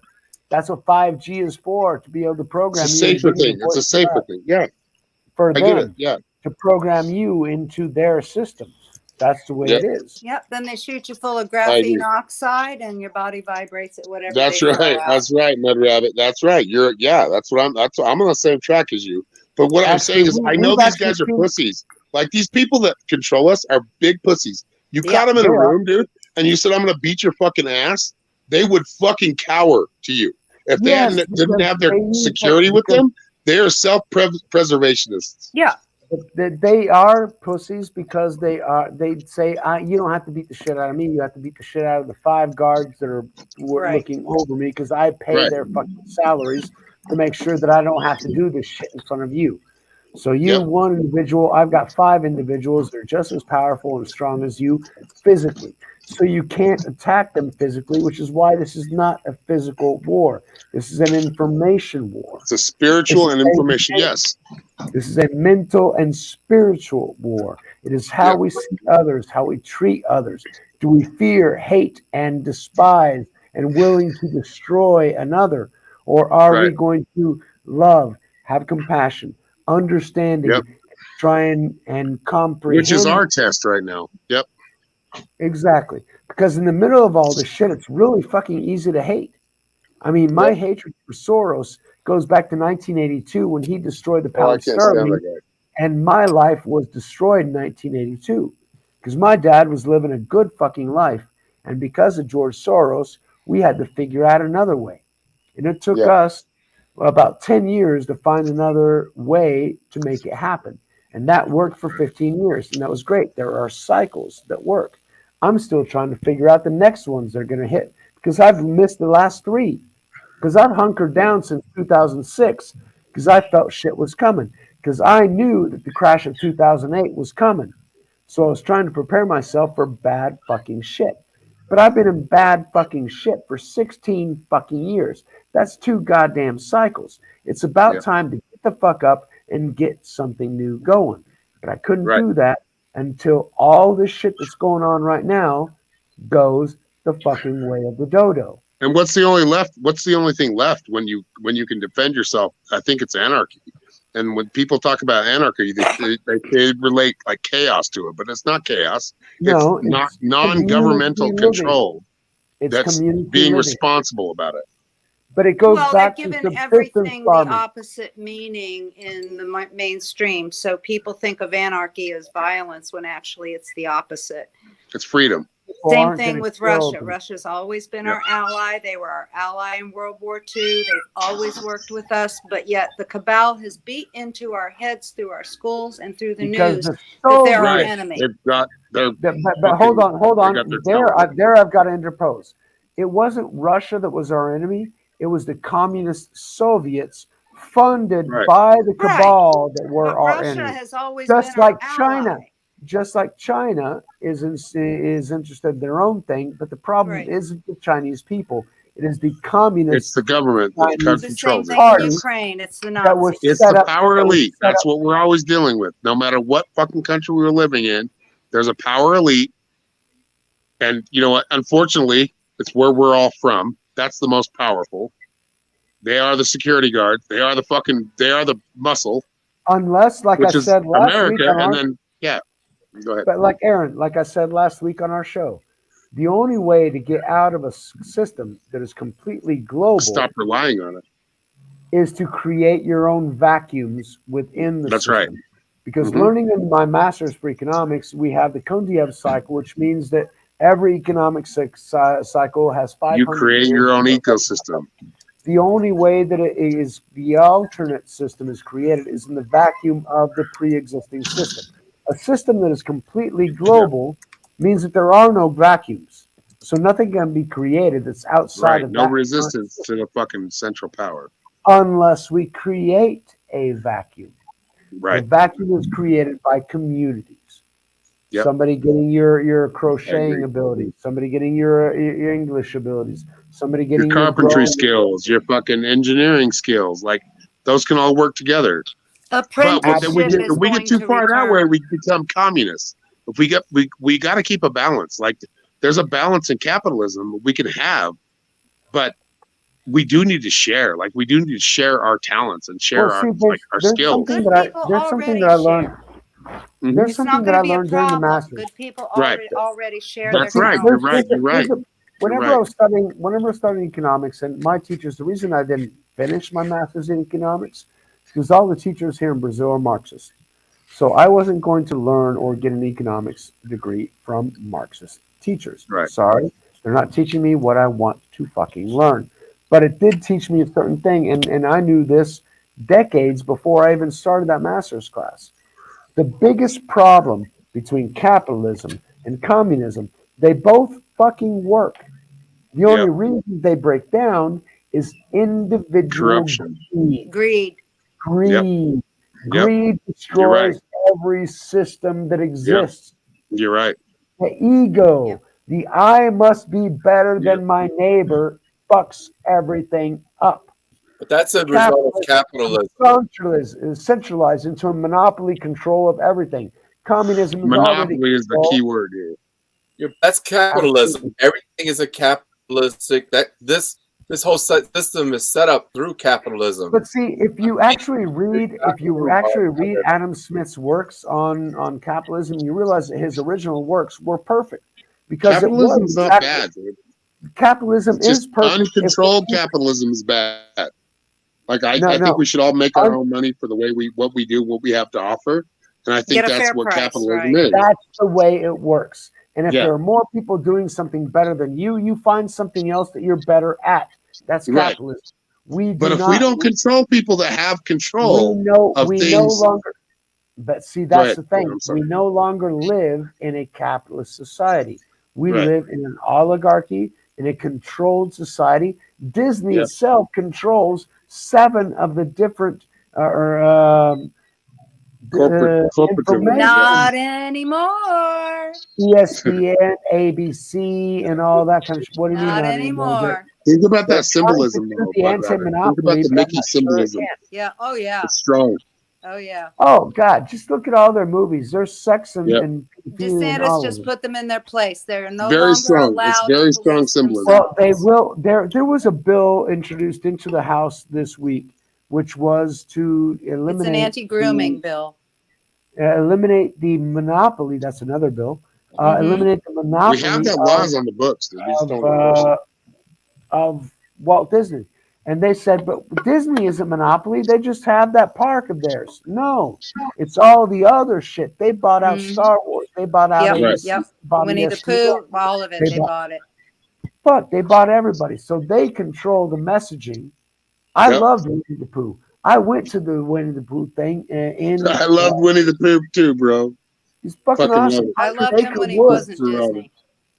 Exactly. And I am a Star Wars fan and always have been. But Disney fucking, whenever I knew that Disney the corporation, when George Lucas Walt actually sold himself out to the CIA because he was losing money, but like Walt Disney wanted to share good things. He was a racist, but you know what? Like the things I learned from him, from what he put out, like I love those things. Those make me, the things that he put out made me more interested to learn more. Like I wanted to learn more about what he was teaching. When Michael Eisner took over, everything changed. You're right. Yep, you're right. You're right. 100%. But that was a completely different generation as well. Yeah. Michael Eisner was in the beginning of when I was there. I'm an original Walt Disney kid. I'm 66 years old, so I remember Disney when it was first built. Remember Jiminy Cricket and I'm no fool, no siree. Yeah, you know, I'm gonna live to be 103. But even those old movies, if you now they're starting to find things in the old movies that were always there. Just like Looney Tunes was propaganda. Yeah. But I love. I was a big Looney Tunes fan. Me too. Big fucking fan of Roadrunner and the Coyote. Fucking awesome. I grew up on my favorite. Bugs is my favorite. Elmer. Roadrunner is mine. Roadrunner and Tasmanian Devil. Oh, Taz was. I mean, I got my shirt because of Taz. Yeah, he's awesome. I fucking love Taz. I got my Drunks Against Mad Mothers shirt that said Tasmanian Devil. But yeah, because you had Mothers Against Drunk Drivers, and I was. Mad. It was I was a 20-year-old, and Drunks Against Mad Mothers. It was spring break, and so I got my own shirt. It says Drunks Against Mad Mothers, and it says I have a drinking problem, 2 hands, 1 mouth. So yeah, that was my college version of a T-shirt. I lived in St. Thomas for a while, and you used to see T-shirts with these really wild T-shirts that they sell down there. I mean, some of them you can't even wear up here for what they say. No, I mean, really, if you don't want to get pulled over by the cops. Anyway, I gotta go, y'all, and I had a great time with you guys. Thank you, Mike. Thank you, Aaron. Thank you, Aaron. No worries. I'm gonna go eat. I'm very hungry. Hey, Aaron, you had problems last week. Are you guys okay? Yeah, we'll make it. Yeah, we're good. We're good, bro. We're good. Just cool. Love you guys. I'll see you tomorrow night, dude. Yep. See you tomorrow night. Say hi to Norma.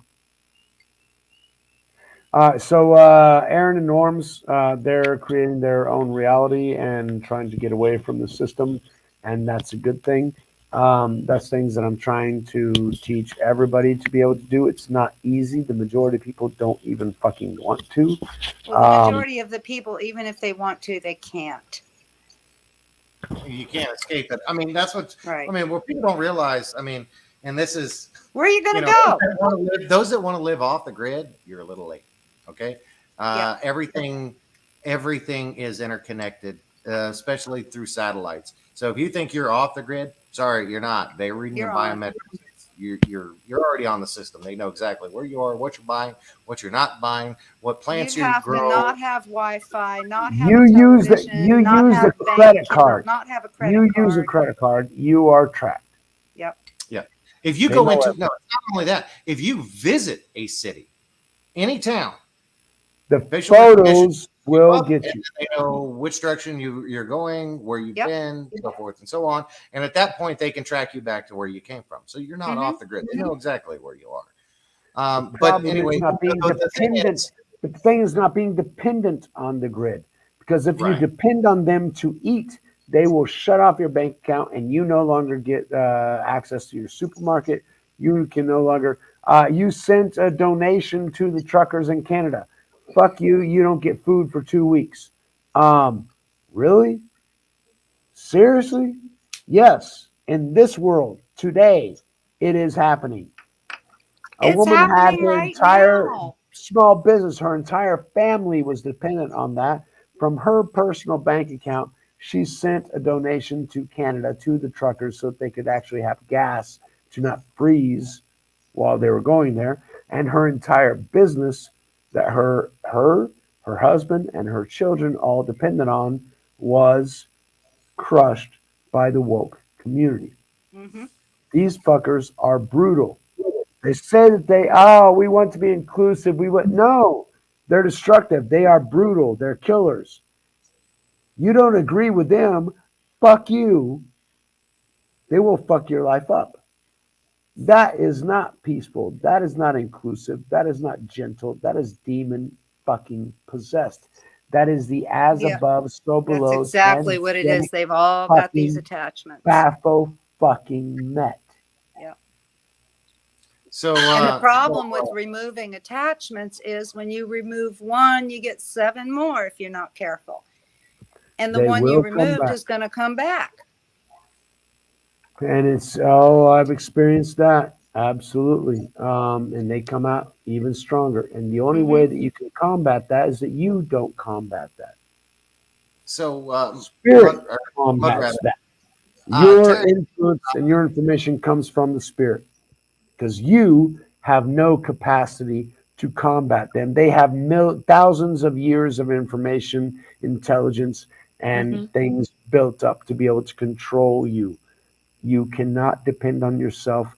You can only depend on the Holy Spirit if you accept Jesus Christ. Then you can battle them.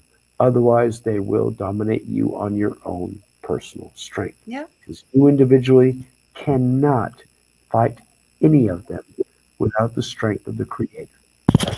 Period. The end. Okay, so do you know? Okay, so do you know why you can't fight Satan without the strength of the Creator, without knowledge of the Creator, without belief in the Creator? Go for it. Because the Creator's on a different dimension. And if you don't believe in that, then you have no access to the dimensions that the entities reside in that are attacking you. Yeah.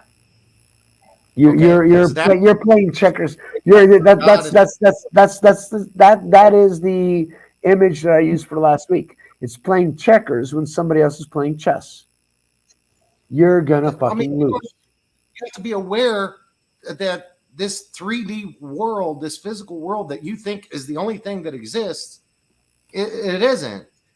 I mean, faith is important because these other dimensions, you can't feel it, you can't see it, your senses can't touch it for most of it. I mean, only your consciousness has access to these other realms. But these other realms, fully aware that you exist and what vibration you're vibrating at, and they can attack you. And they're watching every second. They can come into your dimension. You only see one aspect of them and come out as they wish. Okay, let's put it this way. If you could see them you would see them all around you, in the room with you, sitting on your lap, sitting on your head, sitting next to you. We can't see them, but they are around us constantly. Everywhere you go, you think you're sleeping alone in your room with the door closed? No, they are in the room with you. And when people finally acknowledge this, that negative voice in the back of their head is them, they're not going to be able to fight it. It's not yours. It's the adversary. It's not your voice. It is the adversary telling you, oh, think this. Be angry. Be fearful. Yeah, wasn't that woman that ran you out of your lane such a bitch, and then you get bitchy about it yourself, and then you transmit that to your husband or your wife, and then they transmit you have to get your vengeance. Yeah, she you got to deserves her stop. justice. You have to address that voice in your head and tell it to get the hell out. I want peace. Yes, I address them directly. Oh, absolutely. I felt dogs were barking at something in an empty room yesterday, and I walk in there and goosebumps just all over. Animals sense it, but these things are around us all the time, 24/7. We don't sleep alone, and I hate to scare people out there that are not aware of this, but no, nobody sleeps alone. No, but all it took is, told them, you're in the house of God. This is my domain. You have no power here. Kick fucking rocks. Yeah, well, all they can do is float around you. They can't touch you if you keep your faith and you keep the right attitude and you understand what they are. First, you have to have the knowledge. First, you have to know what they are. Have a higher resonance. When you are resonating at a higher resonance, they don't have access to you because they only have access when you're resonating at a lower resonance. When you're resonating at their frequency. So they try to bring you down to their frequency by inserting negative thoughts. In order to bring fear. And then it just cannonballs from there. It snowballs from there. It just, you affect the people around you. To gain a higher vibration, all you have to do is recognize your power and then take control of that power. Absolutely. You just recognize what's happening at the time it's happening. And it's not as easy as you think. Well, but just demand that they leave. Even if you're it's difficult in the beginning. It's an exercise. But you can't do it in your own force, strength, or name.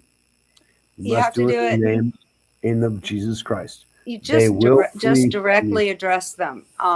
Jesus is already in your corner if you pray. You just got to stop giving it attention. Just giving it attention. That's all it is.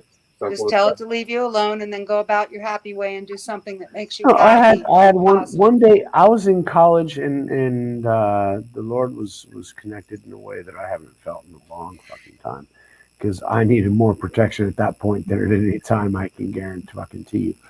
And I felt this, I was shaving and I felt this dark shadow coming close and I looked over and I actually saw the dark fucking shadow. And I said, in the name of Jesus Christ, I expel you. And all of a sudden, it just withdrew. And all of a sudden, everything in the room became lighter, clearer. The music came back on. I hadn't noticed the music had gone down. Okay, but because everything more shut like down. You phased it out because your attention was on that and not the music. Exactly. And so when it left, all of a sudden, everything came back to normal. I was like, okay. I can finish shaving now. I had one of those little buggers run past me in St. Thomas. I talked to Aaron about it on his show. I was on the phone and I was getting angry. I was on the phone with my biological father and I was getting angry with him. And just as I could feel this anger, you know how you feel it come up the back of your neck into your head? This little gray ball, like a shadow, probably, I don't know, less than a foot across, just like a tumbleweed, went rolling right past me on the floor, brushed up against my right ankle and just kept going into the bedroom, hit the dresser, and I'm assuming it went out the wall that the dresser was at outside. But these things are there. I've seen them. This little sucker, he didn't freak me out because it happened so fast. I didn't get nervous about it until after the fact because I couldn't figure out what it was. But I knew my emotion had a lot to do with it. And the angrier I got, the faster this thing spun. Yep. That's the way they go. That's the way they go. They work on our energy. It approached from behind slowly, went past me, and I was right in the middle of this angry thought toward my father, and it just started spinning like crazy, but it just kept rolling and disappeared. I don't know what it was, but I do know You expelled it. You expelled it. That's what it was. I didn't have time to think about it, to be honest. I just kind of stood there and looked at it. But It just kept moving. The whole thing happened so The fast. fact that you looked at it and you thought I about it. don't know what it was. I know where it came from, though. It came from a bad place, and it was just wanting bad fucking mojo. That's all you got to know. You got rid of it, and that's a good thing. Carl, what you got to finish off tonight? Well, I would. We hit a lot of crazy shit tonight. Yeah, we did. Got off on some good subjects, some not so good subjects. I love tangents. It's like going down all these different rabbit holes. It's fun. Oh, it is. It is. To be honest, one of the more important things that we talked about was just right here. Be in control of your power. Recognize you have power. Yeah. Realize you are part of God, and He gave us that power. And you have control of this dominion, this realm that you live in. So if you ever feel another entity or scared or whatever, take control of your power and announce it out loud. I am in control of this domain. You have no power here. You are not welcome. You are not wanted. Leave. And if they resist, then, invoke Jesus Christ name. Yeah, they can't resist you. I don't even invoke names. I just tell them, just stop it already, and then it stops. Yeah. You'll be amazed at how quickly that shit works. And absolutely. It's instantaneous. It is. So, realize you have power. Understand that you are of God's frequency. If you're listening to us, you're of God's frequency. So, take control. Well, we're all on this frequency, whatever that is. Yeah. You'll realize sooner or later, you're more significant than you've ever been taught to believe. Yeah. You think you're insignificant. You think you don't matter. You think your thoughts are nothing. You are so wrong. Yeah, everybody matters. So powerful. We are so blessed. We are so beautiful. We are all connected and we have no clue of it. It's part of the beauty of it, to be honest. But we are so lucky in this country, period. I mean, when you look at other countries and what's going on over there, we are truly blessed over here. But in reality, Mud Rabbit, you're lucky in where you are in your own country. Because there are people in your own country that are seriously fucked up. Yeah, but when you compare them to what's going on in Ukraine right now, they're a lot luckier. Well, hold on. Look at Namibia. Look at Namibia. Look at what's going on in Holland. Look what's going on. Sorry, not Holland, Hungary. Look at what's going on in India, in Pakistan, in Philippines. Those people's lives are. We have our constitution. We're the only country that has such a constitution as this. Actually, many countries, it is the oldest constitution in existence today, and many countries have actually used our constitution, one of them, as the base for theirs. Okay, so the reality of individual freedom is extremely important. It is a Western culture. It is a Greek-based culture. And we accept that much more than the Eastern culture, which is society rules. You are just a part of society. And if you don't serve society, it's better you are dead. Japanese, Korean, Chinese culture, they all believe that. The system is more important than the individual. Western culture believes the individual is the importance. Every single one of us is important. And the Western culture believes that because Christ believes that. He went to the prostitutes and the tax collectors. Why? Because they were the most corrupt, the most twisted in their society. He didn't have to feed the people who knew the word and just decided not to keep it. He wanted to try and save people that didn't even know what they were supposed to be doing, what things mattered.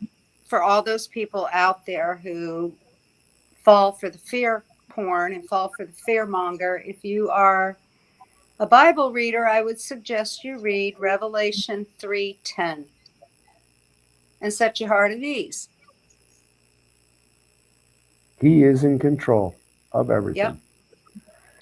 Trust in It's going to him. be fine.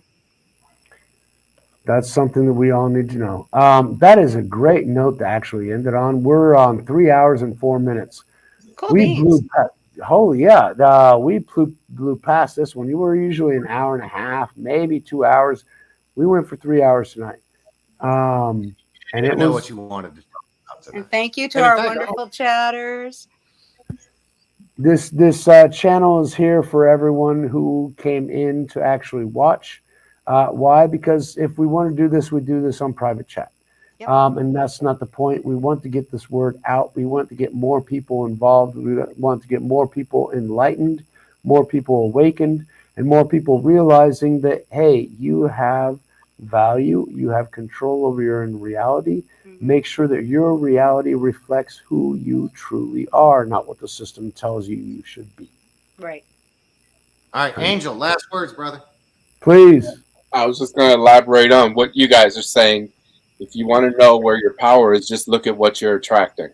Yes. Your environment will come to you, reflect back at you, and that's an indication of what you're attracting and how to go out, how to navigate. And don't react. Just do not react. Yeah, just accept it and work through it. Don't make a big to-do out of it. And Marby Jeter, thank you. You're beautiful. You make our chat so lively. We're Artist grateful 61. Artist 61, absolutely. Terry Hopper was in here. We had lots of people in today, and my channel was up to 88. I need to check it out right now. Find out what it's at. Terry Hopper stopping in. Terry Hopper was in the house. I wish I could hug Terry. He's good, folks. I like him. I can only give Terry virtual hugs. But Terry, I actually like to have Terry on here because what we talked about as far as the Akashic records and everything else. And I need to thank everyone because holy crap, I had 85 last week. I had 88 today, and I have 92 right now. So everyone who actually tunes in, enjoys what we have to say, and consider us their entertainment, I thank you from the bottom of my heart. Carl, what you got to say? Send us off tonight. All right. God bless everybody. Thank you. Thank you so much for being here. You're witnesses, and we need your eyes, your ears, and your hearts. Spread the word. Don't be afraid. Shit's getting better. May get a little crazier before it gets better, but remember, most of the feared porn that you see on TV is just show. Oh, we're on a roller coaster. Enjoy the ride. Absolutely. Yeah. Absolutely. Yeah. Share it out. Absolutely. Share it out. Tell your friends. Tell them, it's a good 3 hour episode tonight. That's good. It's not the 7 hours that Jacob does. We're getting there. but I don't want to get there. I've done 8 hours with Jake before. I've done 3 hours and 4 hours with Jacob. I've done 4 hours. I actually took Leo to 4 hours, and he wasn't used to going past 2.5. So yeah, with Jake, but at the same time, like Junior was telling me, the ones that were the most viewed were the ones who were an hour and a half. People are willing to watch that much. Whenever they see 3 hours on a podcast, they can pop in at any point and just get an earful. That's when it's live. Whenever they want to watch it afterwards, if they see 3 hours, like, oh, fuck, I can't watch 3 hours. I do that too. I see 3 hours. I'm like, oh, shit. Oh no, I break it up in parts. I don't know where to watch. I don't even know where to start on that. I want to see it. I break it up in parts. I forgot to say thank you to Mad Pog. She's been in the chat all night tonight, and she's here every week. Every week. Thank you. Absolutely. The channel's growing. I thank all of you for that, and I appreciate it so very much because the objective is getting this perspective out, getting people to know. And for that, I thank everyone. Have a good Tuesday afternoon, a good Tuesday evening, and have a great week. Good night. Bye. Thank you, everyone.